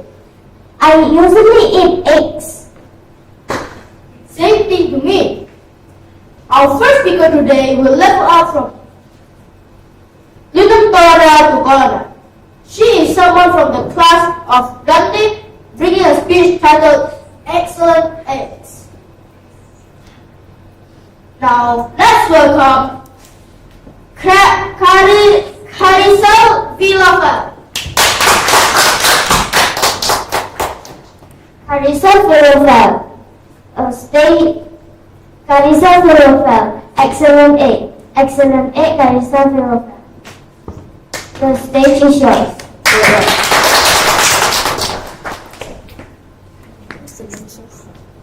Good morning, everyone. Today I will be studying eggs. But before I start, I would like to tell you all a fun fact. Did you know that a healthy adult can eat 3 to 4 or even more eggs every day? This shows that eggs are very safe, healthy, and has a very good benefit for our body. Personally, I eat 2 boiled eggs every single morning. Eggs are packed with nutrients, so it's perfect for families, students, and basically everyone. Eggs are packed with nutrients like protein, vitamins, iron, choline, zinc, selenium, and also omega-3. The first nutrient I want to talk about is protein. Protein is very important for everyone because it helps build strong muscles. And not only that, it's also really good for students because it makes us feel full longer. And by that, when we are studying, if we don't feel full, we won't always think about food. So we can focus on what the teacher is talking about and also pay attention more. Protein also provides us energy to study, do sports, and also do daily activities. The next nutrient I want to talk about is iron. Iron also helps build strong muscles. And iron also helps carry oxygen in our body, so we won't always feel sick and weak. Iron also supports our brain function, which is really good for students because it can help us memorize things quicker and also easier. Eggs contain 3 very important vitamins, which are vitamin A, vitamin D, and also vitamin B12. Vitamin A helps us maintain our eyesight, and it can also improve our eyesight. Vitamin A also supports our immune system. By doing that, it helps block and also fight off germs from entering our body. And by having our vitamin A intake, we won't always feel sick. And that it also help us maintain our healthy skin. The next one is vitamin D. Vitamin D is very good for growing children because it helps us grow strong bones and teeth. Not only that, vitamin D also helps our body absorb calcium from food that will later be used for growing strong bones and teeth. And also, vitamin D supports our muscle function and growth. So, by getting our vitamin D intake, it can make our body stronger and taller. And then, the next vitamin is vitamin B12. Vitamin B12 is also a very good vitamin because it helps our brain work properly. When you eat eggs before you study, you can memorize things quicker, study more effectively too. And then, vitamin B12 also gives us energy to do sports, to study, and also do daily activities. And then, vitamin B12 also makes red blood cells. And red blood cells will later be used to transport oxygen in our body. And by doing that, it won't make us always feel tired and weak. And these are also other nutrients inside of eggs, which are choline, zinc, selenium, and also omega-3. Choline helps our nervous system working well. And then zinc helps with our immune system.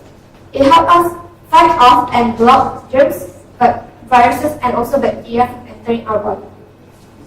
And then selenium protects our cells from damage. And lastly, omega-3. It helps the brain and heart health. This is also another reason why I choose to sell eggs. Because eggs can be eaten in various ways and be enjoyed in also a lot of ways. It can be fried, it can be boiled, it can be steamed, and you can also try other recipes you can see from TikTok, Google, or any social media platforms. Let me give you an example why eggs are a very good food and also easy to enjoy. For example, let's imagine you're late for a meeting or maybe a class, and you also don't want to skip breakfast. So what can you do? You can just simply boil an egg for 5 minutes, and you can have a perfectly runny egg yolk, boiled egg, perfect to be eaten. And then eggs are also very easy to cook. Even children can cook eggs without adult supervision. And the next reason why I choose to sell eggs today is because eggs is a flexible food. What is a flexible food? A flexible food is a food that can be eaten by itself and also with other things. Eggs can be eaten by itself. It can be fried, boiled, steamed, and a lot more. And not only that, eggs can also be eaten with other things. For example, rice, noodles, vegetables, and also egg, and also bread. So now, for what we've been waiting for, how much is the price for one egg that has a lot of nutrients and also easy to eat? One egg only costs 2,000 Indonesian rupiah. And if you buy 2 cartons today, you get a discounted price. One carton of egg consists of 30 pieces of eggs. And you guys must be wondering, why should we buy so much eggs? Can it be spoiled? Can it be rotten easily? And eggs can get stored long when you put it inside a fridge. And you guys also must be wondering, why should we buy so much?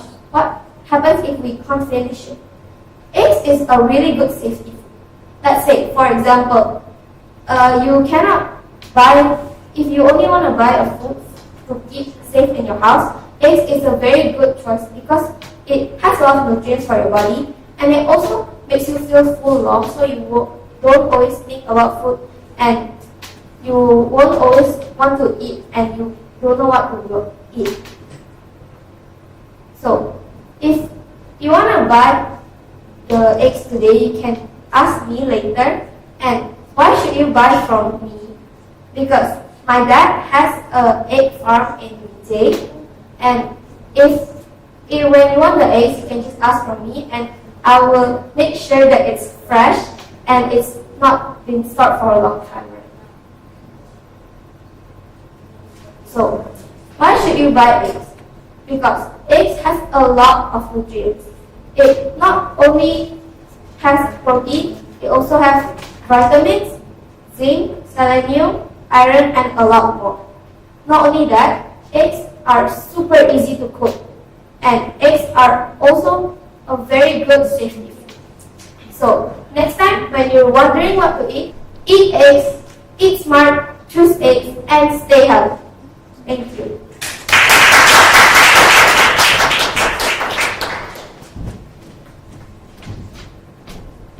Wow, thank you for a wonderful speech.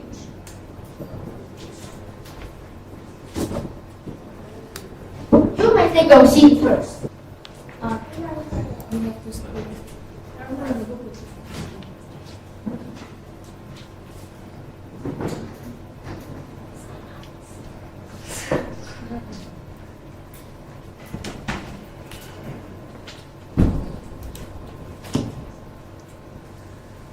Now let's have one of our judges here to give feedback.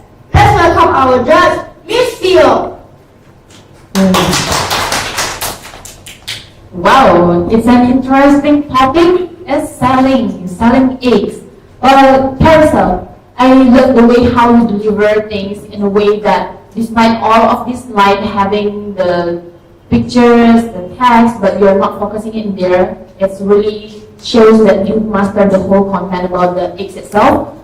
So that is actually the points of becoming the speaker with having the slide. And then from this whole delivery, your way of delivering it, it's like very relaxed through your smile, yeah, the gestures. So the intonations that you have with the good pacing, it's very nice, well delivered. Something that I'm going to focus more is you are actually selling, right? So when we want to sell, despite this is just like a very simple egg which only costs for 2,000 rupiah, but then how to trigger and make people want to have the egg which is coming from you, right? Because there are so many different kind of eggs out there, but why we have to choose it from you? Now, in terms of making or hooking this audience attention to really want that egg itself, you have to know what's the problem that probably audience is gonna face. So you can tell in the opening by telling what's the things that they mostly face regarding to lack of the protein, iron, the vitamins. So get them into that first instead of explaining what's inside the egg. So tell them what's the things that each one of you probably miss in terms of the nutrition itself. So after you mentioning that, then you give the solution. So everyone, actually, it's very easy. If you want to find this whole nutrition, it's just as simple as an egg, and I do have it. Then you show the proof from your dad's farm, right? Show the pictures of that farm in which you have the fresh egg. Mostly people are buying it from the market, but yours is the fresh one. So it's like another level, right, of the quality of eggs that you're having. Then it's just a matter of the structure itself. So you can hook the audience attention even better. And then to maximize it, you can add also like the data from the professionals such as the nutritionists, right? What they actually tell, or the people that having sports, the one that going to gym, yes, they do actually support a lot and keeps on telling, let's have eggs. Even you have eggs like 4 in a day also fine, right? Because we need that protein. So you can actually encourage more with that. After that, you will tell the price, which one, okay? But overall, very well done in terms of delivering the selling itself. Okay. Can we all give a big round of applause to Sarah? Thank you very much, Miss Theo. I believe the feedback will be very useful. Ladies and gentlemen, let's once again give a round of applause for Kasir. Before moving on to the next speaker, let's have 1 minute of silence so our dear trainees and parents can fill out the feedback form, which would be very appreciated by the trainees.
Our eighth speaker is someone of the class of Athens. Holly, what do you eat after lunch? I usually eat dessert.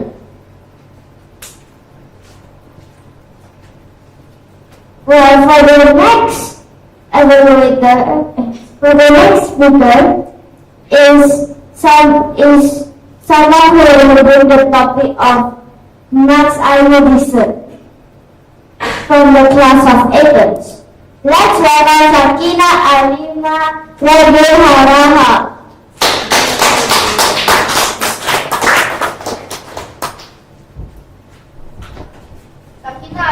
Sakina Alima Ragunya Haraha. Mak Ayud dessert. Mak Ayud dessert Sakina Alima Ragunya Haraha. The stage is yours. Wow.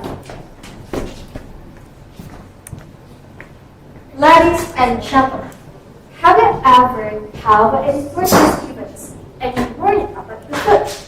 Is it the food can satisfy our guests? Or have you ever felt like you want a delicious and high quality food, but simply you didn't have time to prepare it by yourself?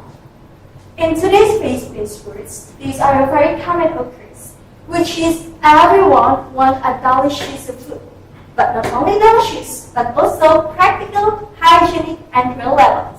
So that's why actually Ma Ayu Desserts is in here.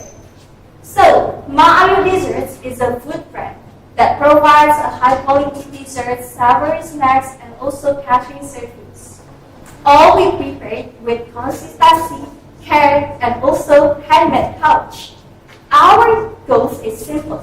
We just want to deliver a good of the taste and it looks appealing, and also we want to give a peace of mind in every customers. Before I give you 6 profiles that we offer, actually our customers will ask like, the first one, is it the food delicious? Is it the food delicious or hygienic and safety?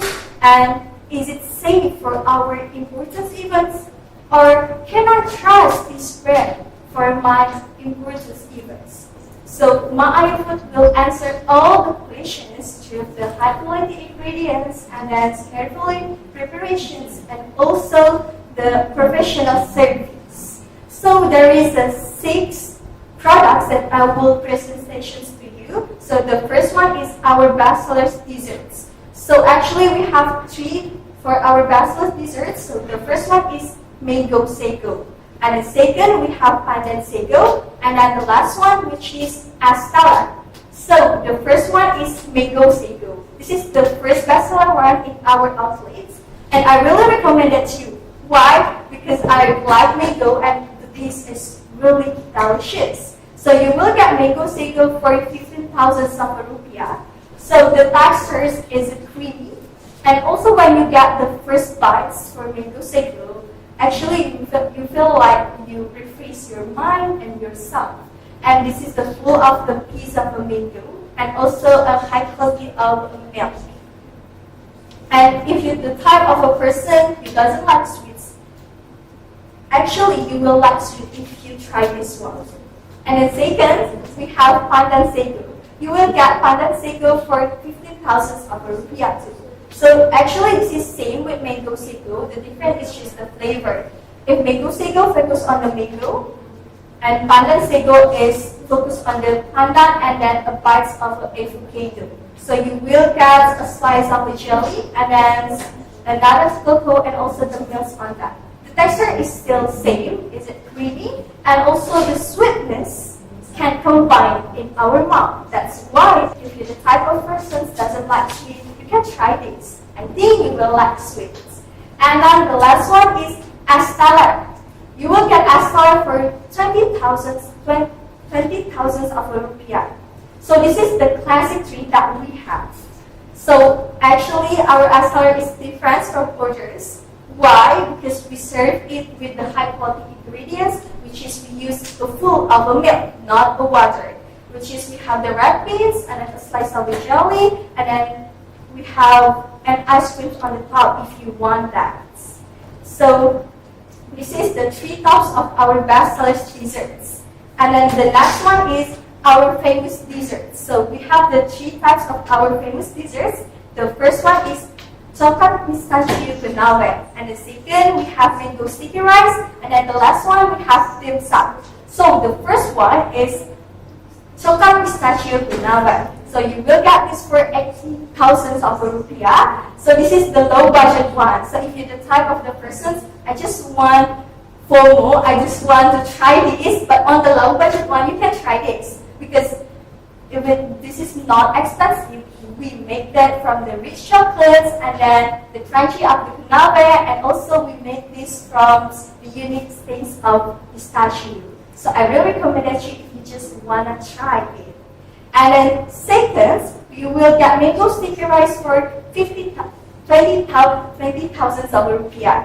So actually, people say this ketan mangga. So we will serve it with a soft sticky rice and then a fresh mango and also the creamy sauce. So the 3 types that will combine and the sweetness will be really good and delicious. And I really recommend that you this because I really like this. And then the last one, which is dim sum. You will get dim sum for 25,000 rupiah.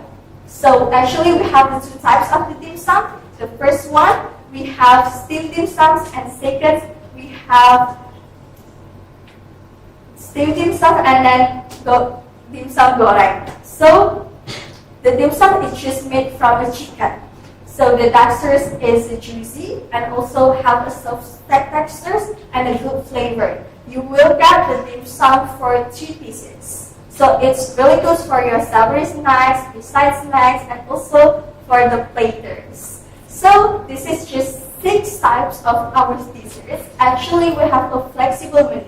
So you can contact us for another menu like a chicken, like a noodles, and anything. So talking about our menu, we also have the catering service actually. So our catering service we have for the special events, which is for birthday events, family gatherings, and also for the company meetings. So if you need a catering service, you can contact us because we serve all the service with the attentions for the preparations, portions, and the taste. Because what I say, we want that every customer feels the satisfies of our foods. And also we have the three types of our catering, which is the first one, we have the customizable menu. Like what I say, you can request out of our menu. And then second, we have the competitive pricing, which is you can negotiate with us. We can deal the price each other. And then the last one, we have the flexible portions based on your needs. So if you want the 100 cups or 50 cups, you can ask us. So it's dessert that we serve is actually with fresh ingredients because we want to make the consistency of the taste. So that's why I say like my desserts can be the best options for your personal orders or even orders.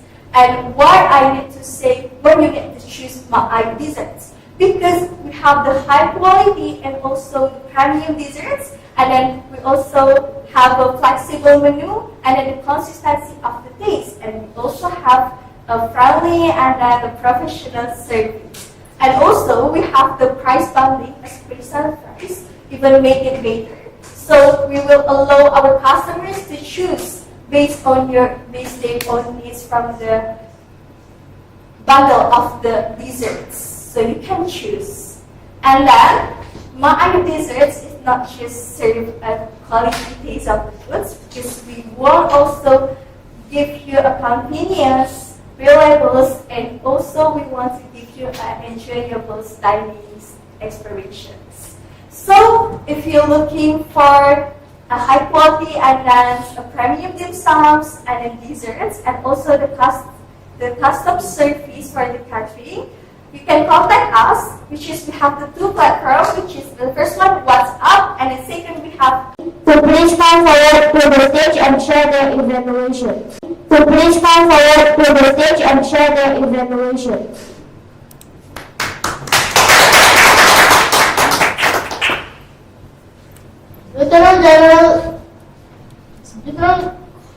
General Jasmine Yanarki, the stage is yours. Thank you. Alright, so I'm back. And I will be evaluating Sakina's speech about Ayu's dessert. I really like the topic because this is very unique. She gave questions so to hook us, and the solution is to find her store, which is Ayu Desserts. I really like that. I really like that tactic to encourage your audience to look and to pay attention to your products. And I also very like how she delivered the speech, how fluent she is, and she also has a very good body gesture, very open body gesture, for example, 1, 2, 3, and so on. And she also smiled a lot, so it gives a very good vibe, very positive vibe during her speech delivery. And I also like the slide. Even though it's very simple, it's very minimalistic, I really like it because it's very basic.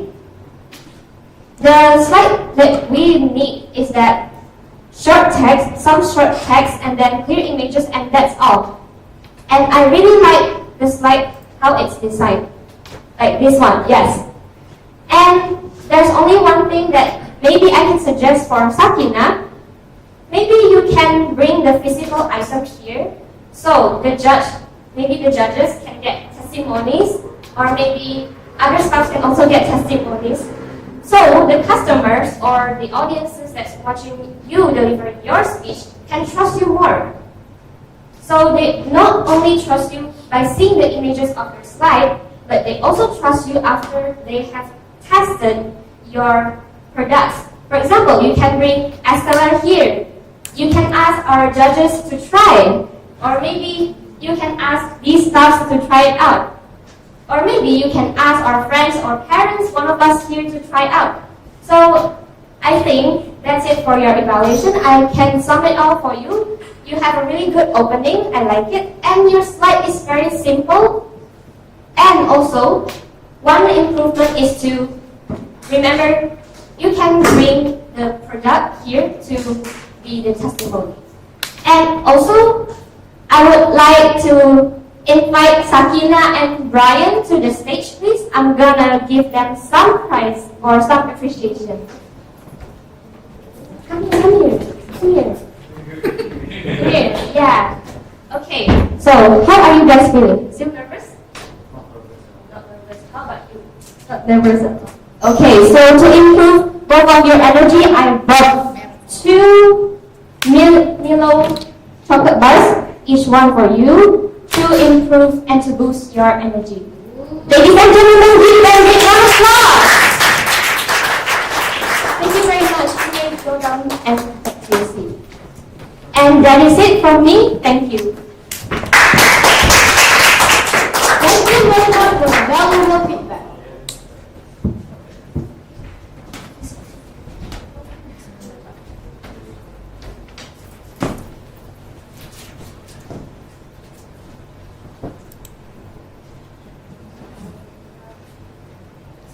Now,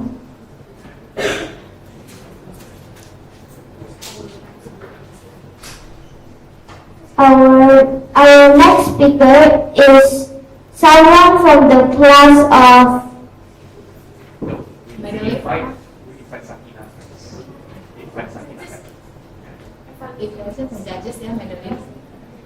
Now we kindly invite the Sakina to return to the stage.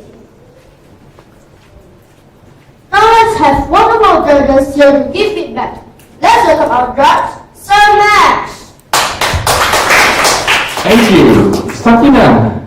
Wow. So today you promote your aunt's business, is it? No, it's my aunt. Your aunt's business, yeah? And I think you successfully did that, and I think I have now a list of vendors that I can contact, which is your aunt, when we have event, yeah? That is very good. Now, what I want to review is your presentation today. The slide was marvelous. I think it's easier for us to understand what you were selling, basically, and you showed us everything. Now, I just want to review on how you package this, okay? Hear me out. This is my alternatives. When you promote this dessert, you can say, start with the problem first. Hey, have you ever felt that you want to go somewhere, but it's too expensive to fly to other countries? Why not start with dessert first? If, let's say, you want to taste something from the east of Indonesia, we have mango sago and pandan sago, okay? And then, if, let's say, you want to enjoy adalah, yeah, from, let's say, you found the origin of the place where it's first started, and you say you can, it feels like when you enjoy this food, you are there, you are visiting the place. Then, if you want to go abroad, next slide, please. Can you go next slide? Yes. If you want to go abroad, Middle East, we have chocolate pistachio kunafa, right? And when you taste this, it felt like you are traveling directly to Middle East. Okay? And then you go. If you want to go to Thailand, Thailand is very famous for mango sticky rice, right? So instead of going there, you can enjoy the dessert from my aunt's shop. It felt like you are directly eating this and you are in Thailand. So you can do it in that package to make it more interesting. Okay?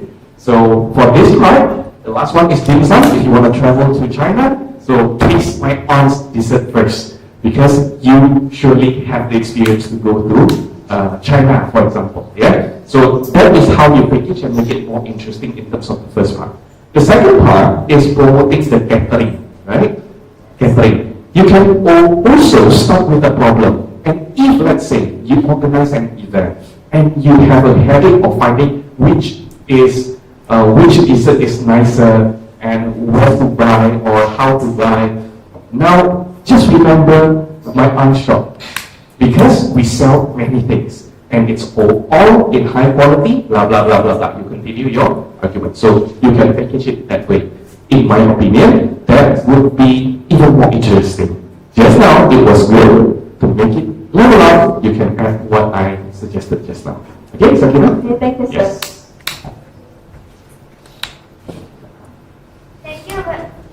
Thank you very much, so much. I believe the feedback will be very useful. Ladies and gentlemen, Let's once again give a round of applause for Shakina. Please go back to your seat and remember to ring the bell. Before moving on to the next speaker, let's have 1 minute of silence so our dear trainees and parents can fill out the feedback form, which would be very appreciated by the trainees.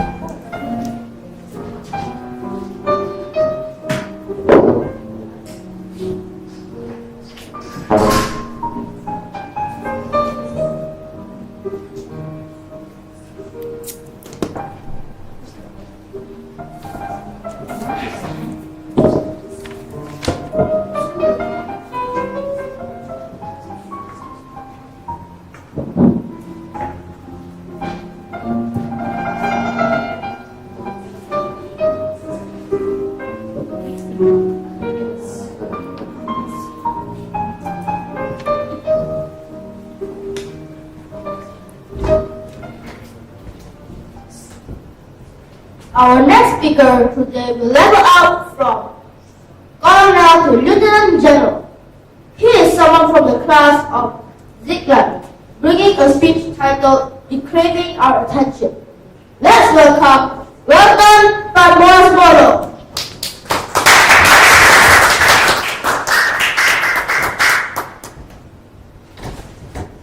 Welcome Padmoras, reclaiming our attention,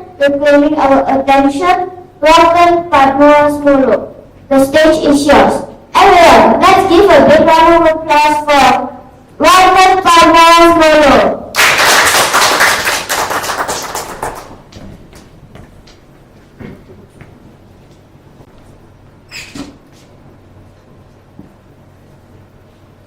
So social media is powerful, right? It connects us, it informs us, and it entertains us. It can do mostly anything. However, doomscrolling comes with negative side effects. Doomscrolling happens when we consume content endlessly. And when we do, we start to lose something extremely valuable, which is our time, our focus, and our mental energy. And researchers and psychologists have pointed out that most of these social media platforms are designed to keep scrolling as long as possible, encouraging our brain to keep going without even thinking. And that is really bad for us as it reduces our critical thinking as before. Well, we can do and fix a lot of stuff here, but you only need 3 to avoid. And the first one is through intentional use. So let's say every time you are here and when you try to open a social media, I want everybody here to open their phone and check this tweet. And I want everybody to ask yourself this one question. Why am I opening this? Is it to communicate? Is it to learn something new? Or is it to relax briefly? But something more worse? Is it a habit? And that single question already creates awareness. And awareness is the beginning of having control, which is really important for most of us relatively. And the second step is even more important. It sets boundaries. Boundaries, what I mean here is protections. They don't make us lose attention. They don't make us lose access from social media. In fact, they make us gain clarity. You can do with starting simple actions such as turning off unnecessary notifications that you occasionally does not need, or limiting one screen time just for one app. It doesn't have to be multiple apps.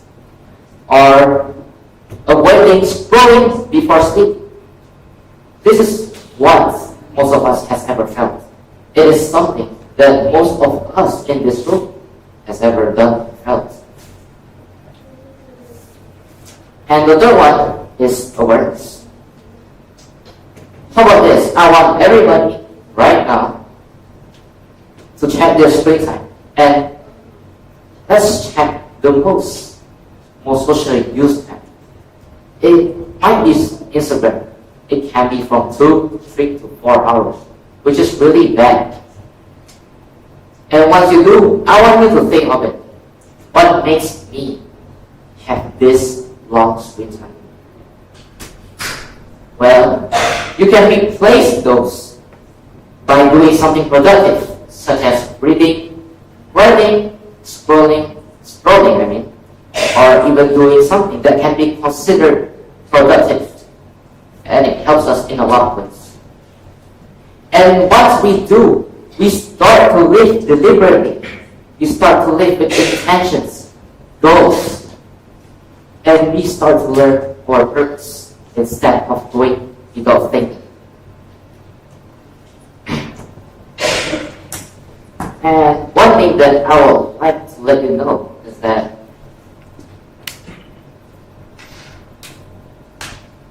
our gadgets, our social media apps, we only need to learn how to control, how to use balance. And thus, when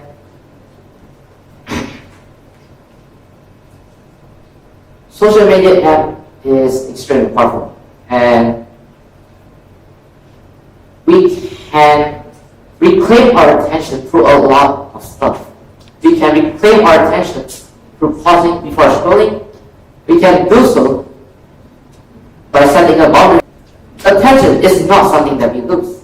It is something that we give. So, as William James once said, we become what we give attention to. And hence, because if you know how to control your attention, you know how to control your time.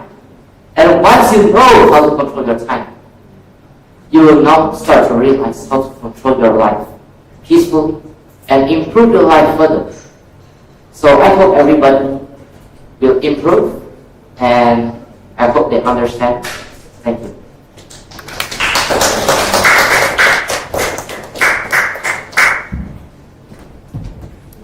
Thank you, Wilton. You may take your seat first.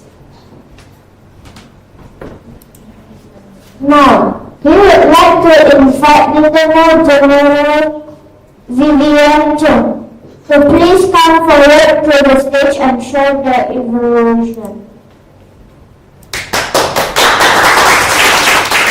Lieutenant General Vivian Chung, your stage is yours.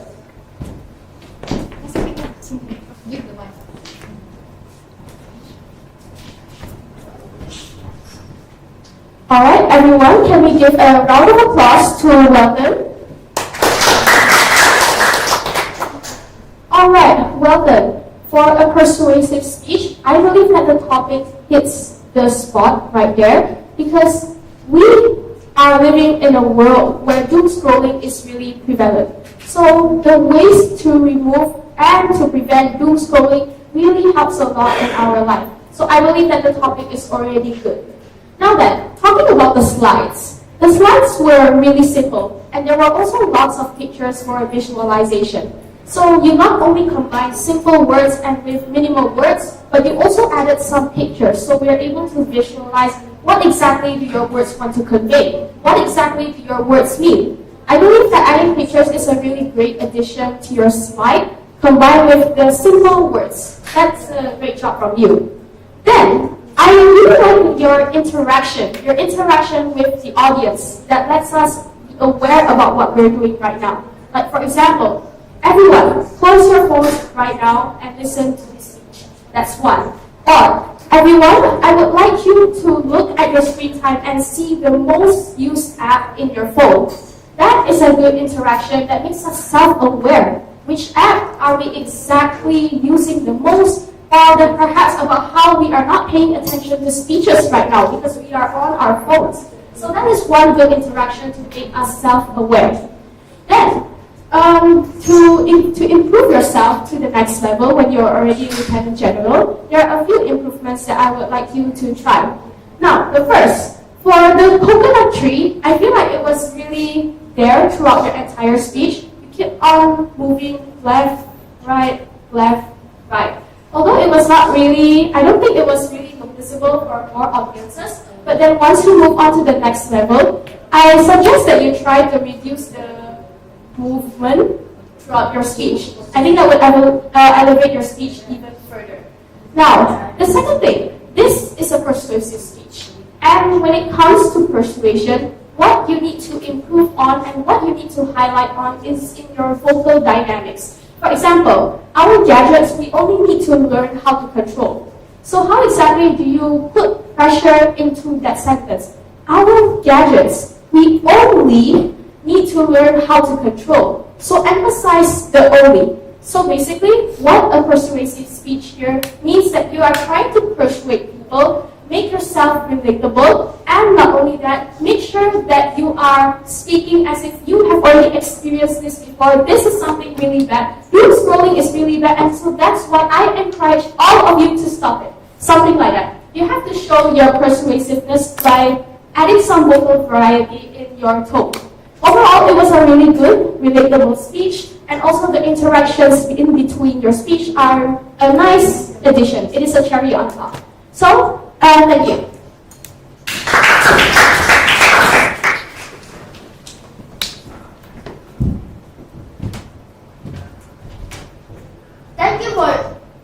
Thank you very much for valuable feedback. So we can actually realize, oh, this is something that we have to be aware with. And that's what is your intention from the beginning in terms of telling us on awareing of how long is the time that we've been using for the social media itself. The way how you explain and then giving the ideas itself, it's very well delivered there. For maximizing it, you can use the power, the pressure in your intonations, so you can make sure that the instructions you're giving, it's really into us, so we can connect with you even better. Because just now, like, we don't even have the time, right, to really check. If you really want us to do the actions directly, you can give some time, but also give the instructions as well. Make it clear. For the way how you close the speech, just now you close it by saying that, okay, I hope that you understand. In terms of persuading and making sure that everyone do really understand, you can engage with us by telling again the point, the message that you want to tell to all of us. So everyone, let's minimize the time of scrolling. But you also start, like, how long is the durations? So in making these presentations, the speech itself to be more eligible, like it's more credible, you can add data, show the data, what's actually going on all around the world when people keeps on having the scrolling itself. Like what is the percentage of the productivity, and what is the effect, either that's for the eyes itself or probably from the mental health, it can be the issues. So you raise that up to really raise the awareness from the audience. So just need to have information that can actually inject into the audience mind, then we understand, oh, that is something, a big problem that's well that tells us. Okay? So I think that was it. Yes. Well done. I would like to add something for you. Okay? I was so fidgety when I listened to your speech. You know why?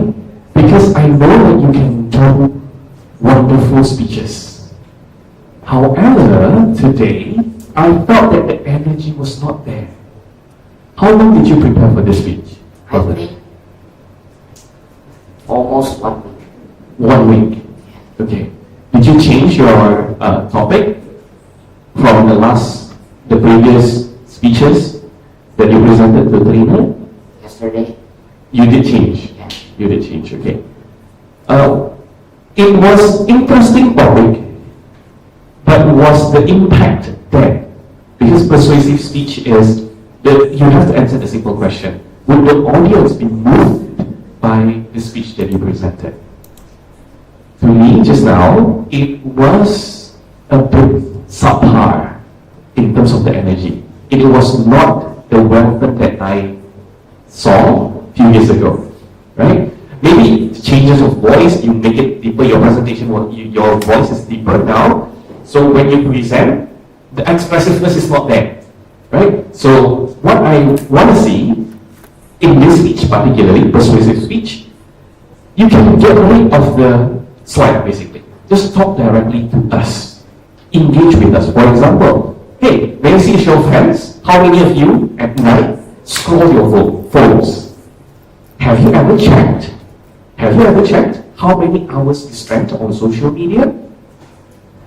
That phenomenon is not unique. Everybody now is suffering from doom scrolling. And I want everyone today to feel or to get rid of doom scrolling. So you can engage with us more rather than being structured on the slide. Okay? So in my opinion, I think you can do even better for this. Okay? Alright, thank you so much. Back to MC.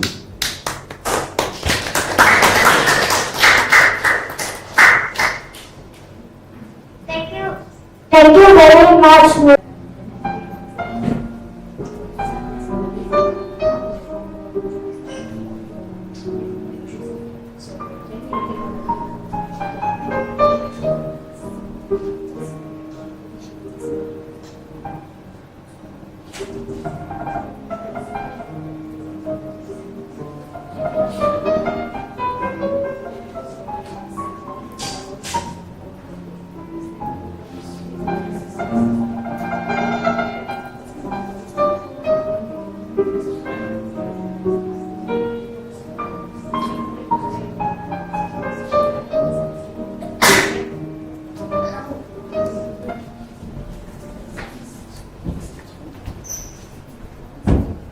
Our 10th speaker today will level up from Lieutenant General to General. She is from the class of Milman, bringing us speech titled Evaluating. Now, Let's welcome Lieutenant General Jasmine Yanati to the stage.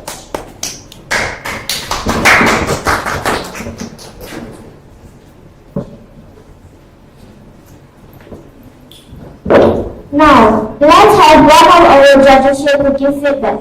Let us welcome our judge, Sherman.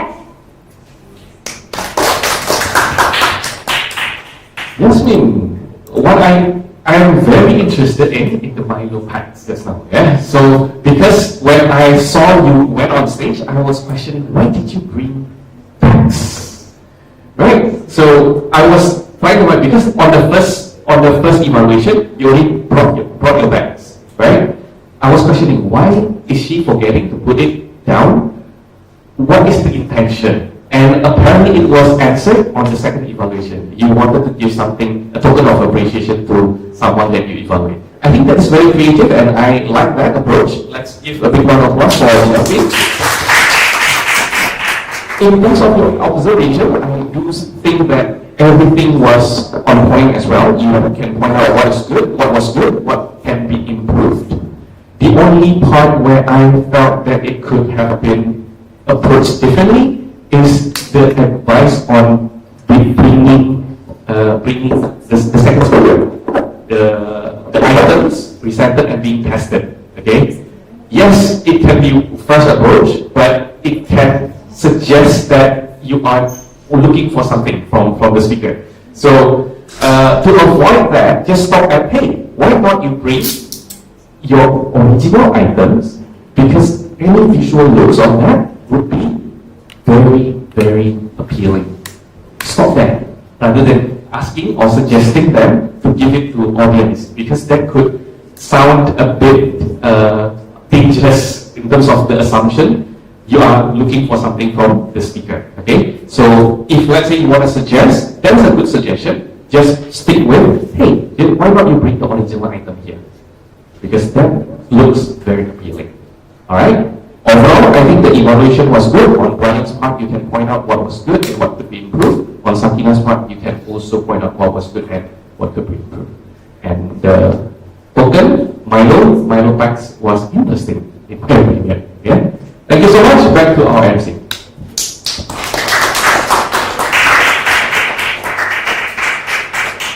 Thank you very much, Sir Nas.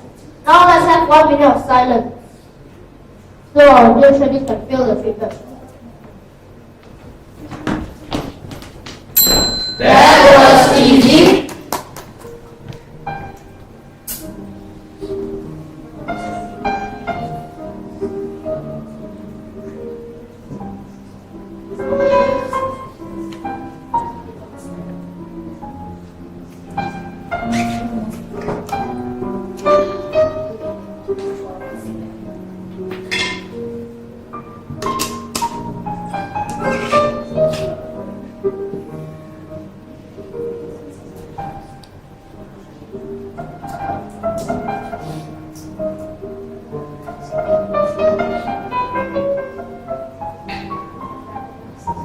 Judges here to give it back. Let's welcome our judge, Miss Vio.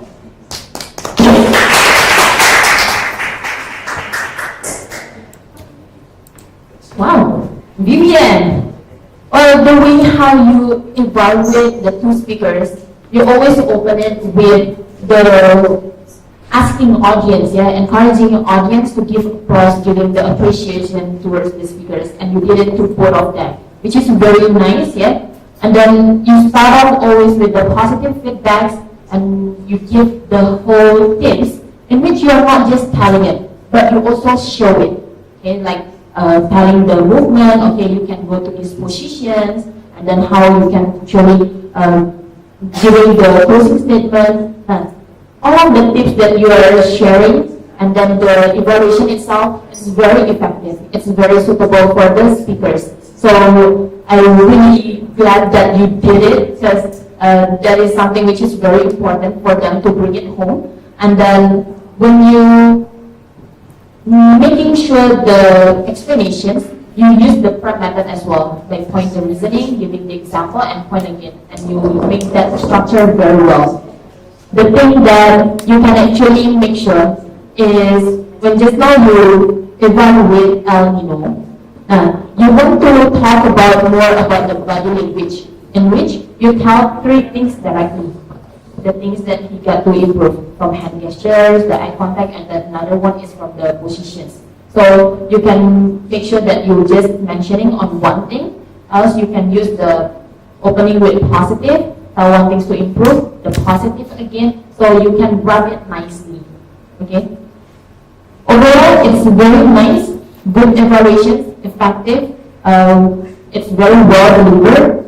Probably this is just like some kind of things that it's very minor, but you can also pay attention whenever you are going to deliver a speech in which you use the mic itself. So during the first time when you evaluate, you tend to use the hand gestures. So this mic like moving, and you have to move as well. So the mic, make sure it's like 2 centimeters in front of you, in front of your mouth, so it's not going away. Instead, you can use the other hands to move. It will make you look professional in giving the evaluations. But overall, very well done.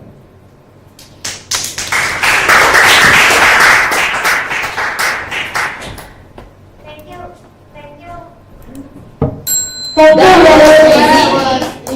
Thank you very much, Ms. Vito. And the news of that will be very useful. Now let's have 1 minute of silence. Plus,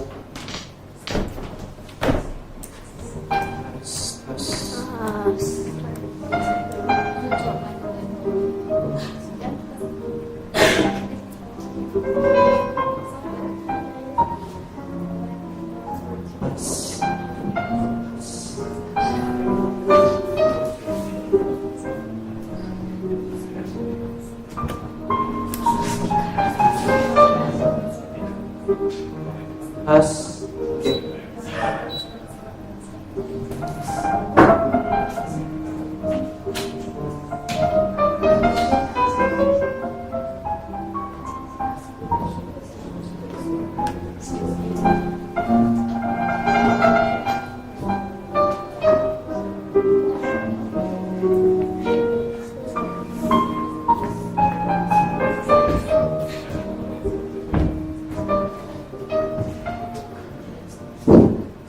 Our last speaker today will level up from general to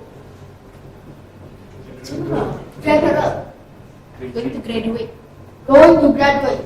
He is someone from the class of Spielberg, bringing a speech titled Self-Defense 101. Let's welcome Richmond Ocean Sudilan.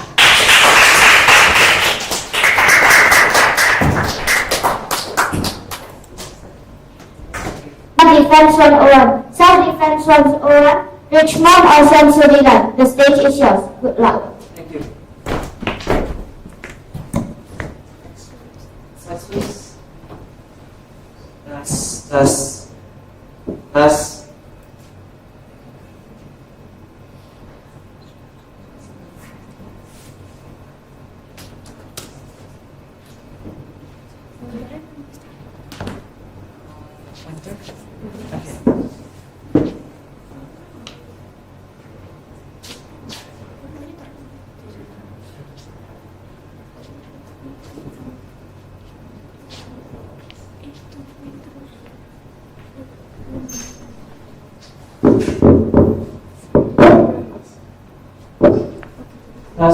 Okay.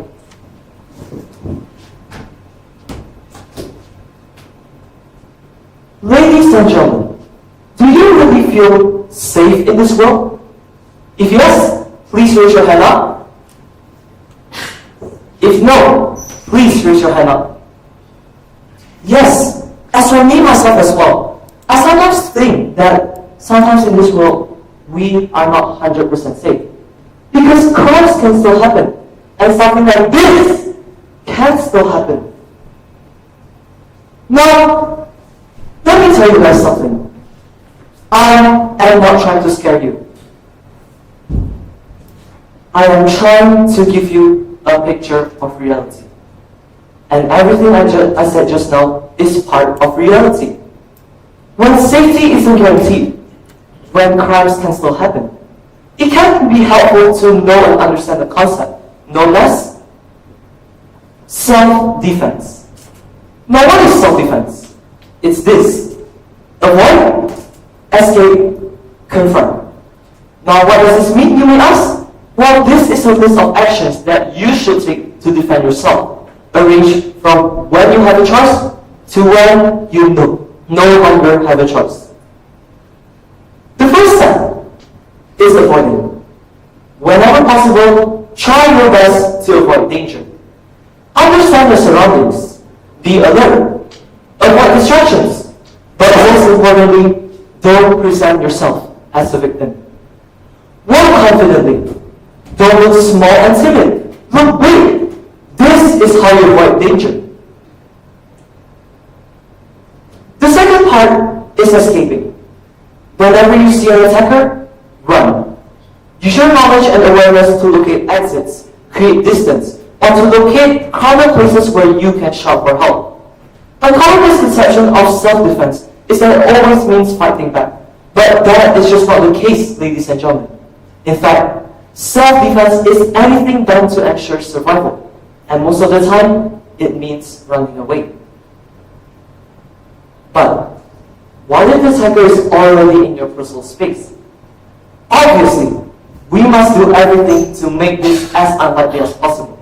But like what I always say, ladies and gentlemen, unlikely doesn't equal impossible. And it means that we must prepare for these situations too. Welcome to the third part. Confront. Now, one important aspect of this is utilizing daily items as weapons.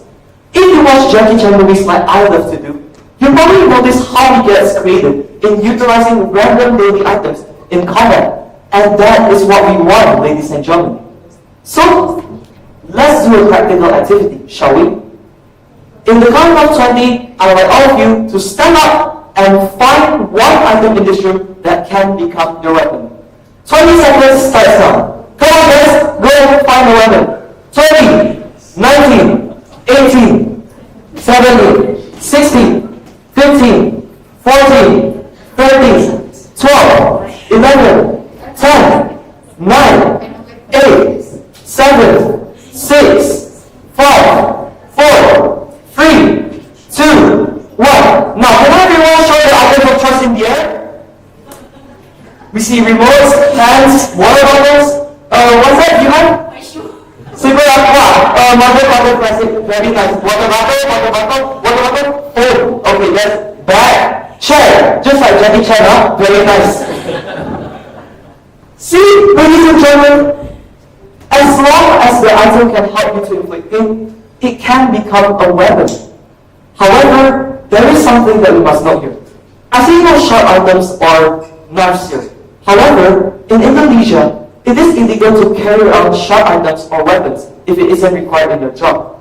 And using these items as self-defense could still land you in legal trouble.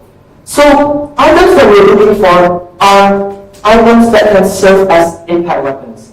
Will give you the highest possibility of escape. These will give you the highest possibility of escape. These 5 points are the eyes, the nose, the throat, the solar plexus, and the groin. Now at this stage you may be wondering what the solar plexus is exactly. The solar plexus is an important network of nerves that controls the activity of several internal organs like the stomach, the lungs, the liver, and the pancreas. Now, a strike to this area wouldn't just inflict pain. It could affect the nerves that control breathing and incapacitate a person. Therefore, with this knowledge, it is important that all of you know how and when to use it. Remember, I do not teach you all of this so that you can hurt anyone purposefully. And you should never, ever attempt to hurt anyone when you're not in danger. In fact, as a karate practitioner myself, I recite an oath every single session, vowing to stay away from violence whenever possible, to always defend the truth, and to only use this knowledge as self-defense. However, in a life and danger situation, you have to look at the situation differently. Prioritize survival first, although you'll still need to defend yourself wisely. Always try to escape or get the attacker to stop. However, if you can't, here's how you should handle the situation. Aim for one shot, quick and powerful enough to stop the attacker, then run immediately. Because the law will protect you if your action is necessary on the spot. However, if you hurt the attacker excessively, it could turn you into the offender instead. Now, let's talk about another scenario. What if the person's already grabbing your hand? Now, your first instinct may tell you to let go of the hand grab with full force. And that is correct, ladies and gentlemen. However, full force without the right technique will be useless in most cases. So I will now demonstrate the right technique with the help of my assistant. So ladies and gentlemen, let us welcome our assistant of the day, Dorongan! Now pay attention closely, ladies and gentlemen. Notice how when I grasp this hand here, there's a part where my fingers meet. Well, that, ladies and gentlemen, is a weak point. Every other part of my hand here are connected by skin, bones, and meat, except for this part. So, what you want to do when someone grabs your hand is pull your hand towards this weak point and pull it towards you, like what he's doing. Try to do it. And my fingers will automatically let go, because they are not strong enough to hold it in place. Is that understood, ladies and gentlemen? Yes. In that case, now it is your turn to practice. Now, in 10 seconds, I add 2 volunteers to raise their hands up if they want to come up to the station to practice with us. 10, 9, 8, 7, 6, 5, 4, 3, 2, 1. Great, we have 2 volunteers for me. Oh, yes, you have to practice with me later. Okay, you know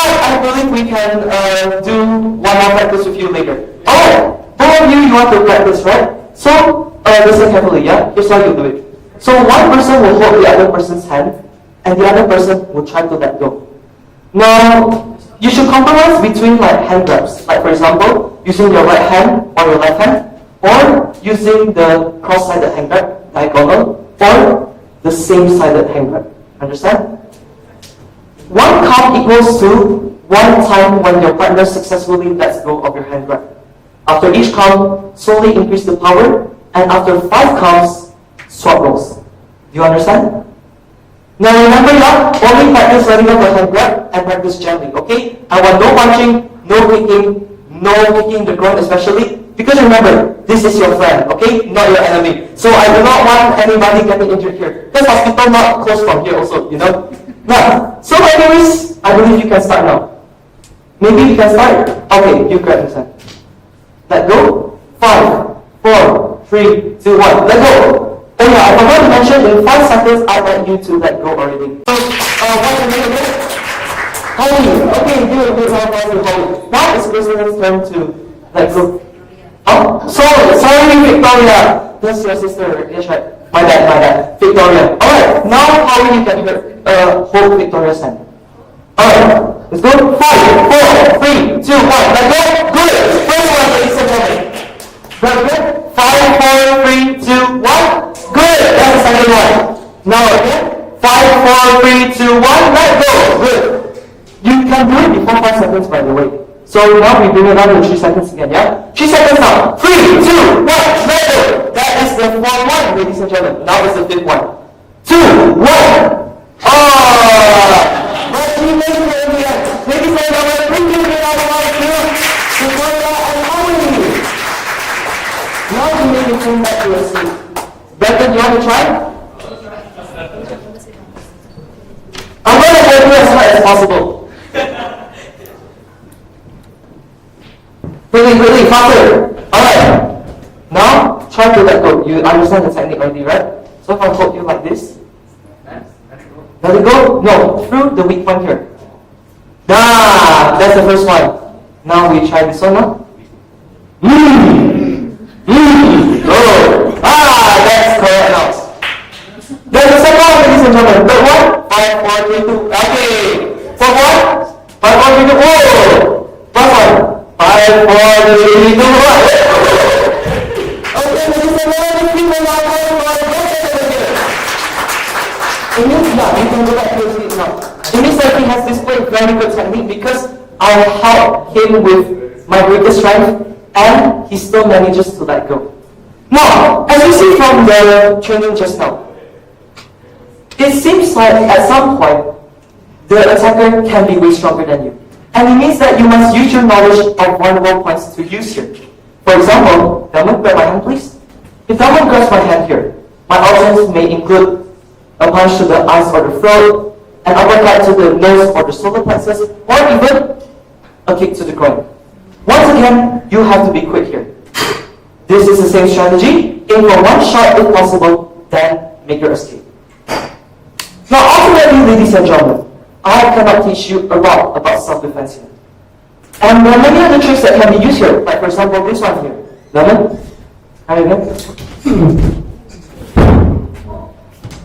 And so, ladies and gentlemen, I will always suggest that all of you take part in the martial arts program. Because any martial art is fun. Just like what my sensei says, ladies and gentlemen, no martial art is better than the other. It depends on how you practice it. If you practice it well, then you reap the benefits. If you don't, then you obviously won't get anything. And you cannot blame the self-defense itself, the martial art itself. Now, as we approach the end of this training, I want to take you back to the definition of self-defense as a key takeaway from this training. Before today, you probably thought that self-defense was purely about fighting. But from today onwards, I hope that all of you will look at it in a different perspective. Because self-defense was never truly about fighting. It's mostly about avoiding. It's also mostly about escaping. But most importantly, it's about using all of the knowledge you've learned today wisely and with integrity. I believe that's all I have to say today. I wish her a success run, and I wish all of you the best. Yes!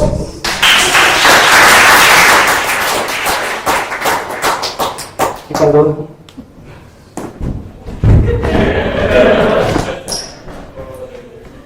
Wow! Wow! Thank you for your wonderful speech. Now let's have one of our judges here to give feedback. Let's welcome our judge, Sir Mash. Let's give a big round of applause for Richmond. Self-defense. It's really interesting to see how you give us training, because the challenge is to give training for 10 to 15 minutes. I think you successfully made us now able to self-defend with a simple technique that is very applicable. So that is wonderful, Richmond. Now we also can see that you package this training really well, because not only you give information, but you show to us.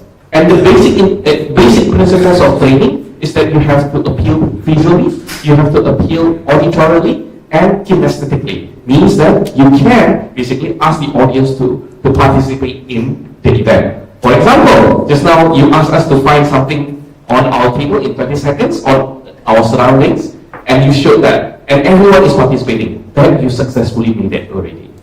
Now, in terms of the interaction, it was also interesting. Now, I just want to highlight one small thing in this presentation. You invited Delvin, right? I know that he's your brother. Now, the audience might not have that information. You introduce him as your stuntman, yeah, your stuntman or your assistant, right? Yes. Now, he was standing on the stage for the whole time, right? Yes. Now, that could also be briefed beforehand. For example, when, let's say, I'm presenting this and I'm inviting somebody, you can stand below the stage, and when I call you up, you go up on stage. Don't be on the stage, because that can also be the center of attention. Okay, Delvin was standing there and was not knowing what to do after you invited Brandon to be on stage. And he was asking, basically, what happened to me? What am I doing? So things could be more smooth in terms of the coordination with your assistant. Where do you stand after, let's say, I involve you in the act? That coordination would make it even smoother. I know I'm very nitpicking on the technicalities. However, that could have shown maturity, the planning stage, and the coordination stage after you've done training. But in terms of the delivery, I think it was wonderful, it was easily understandable, and it was very simple for us to practice. So well done, Richmond. That deserves the graduation speech.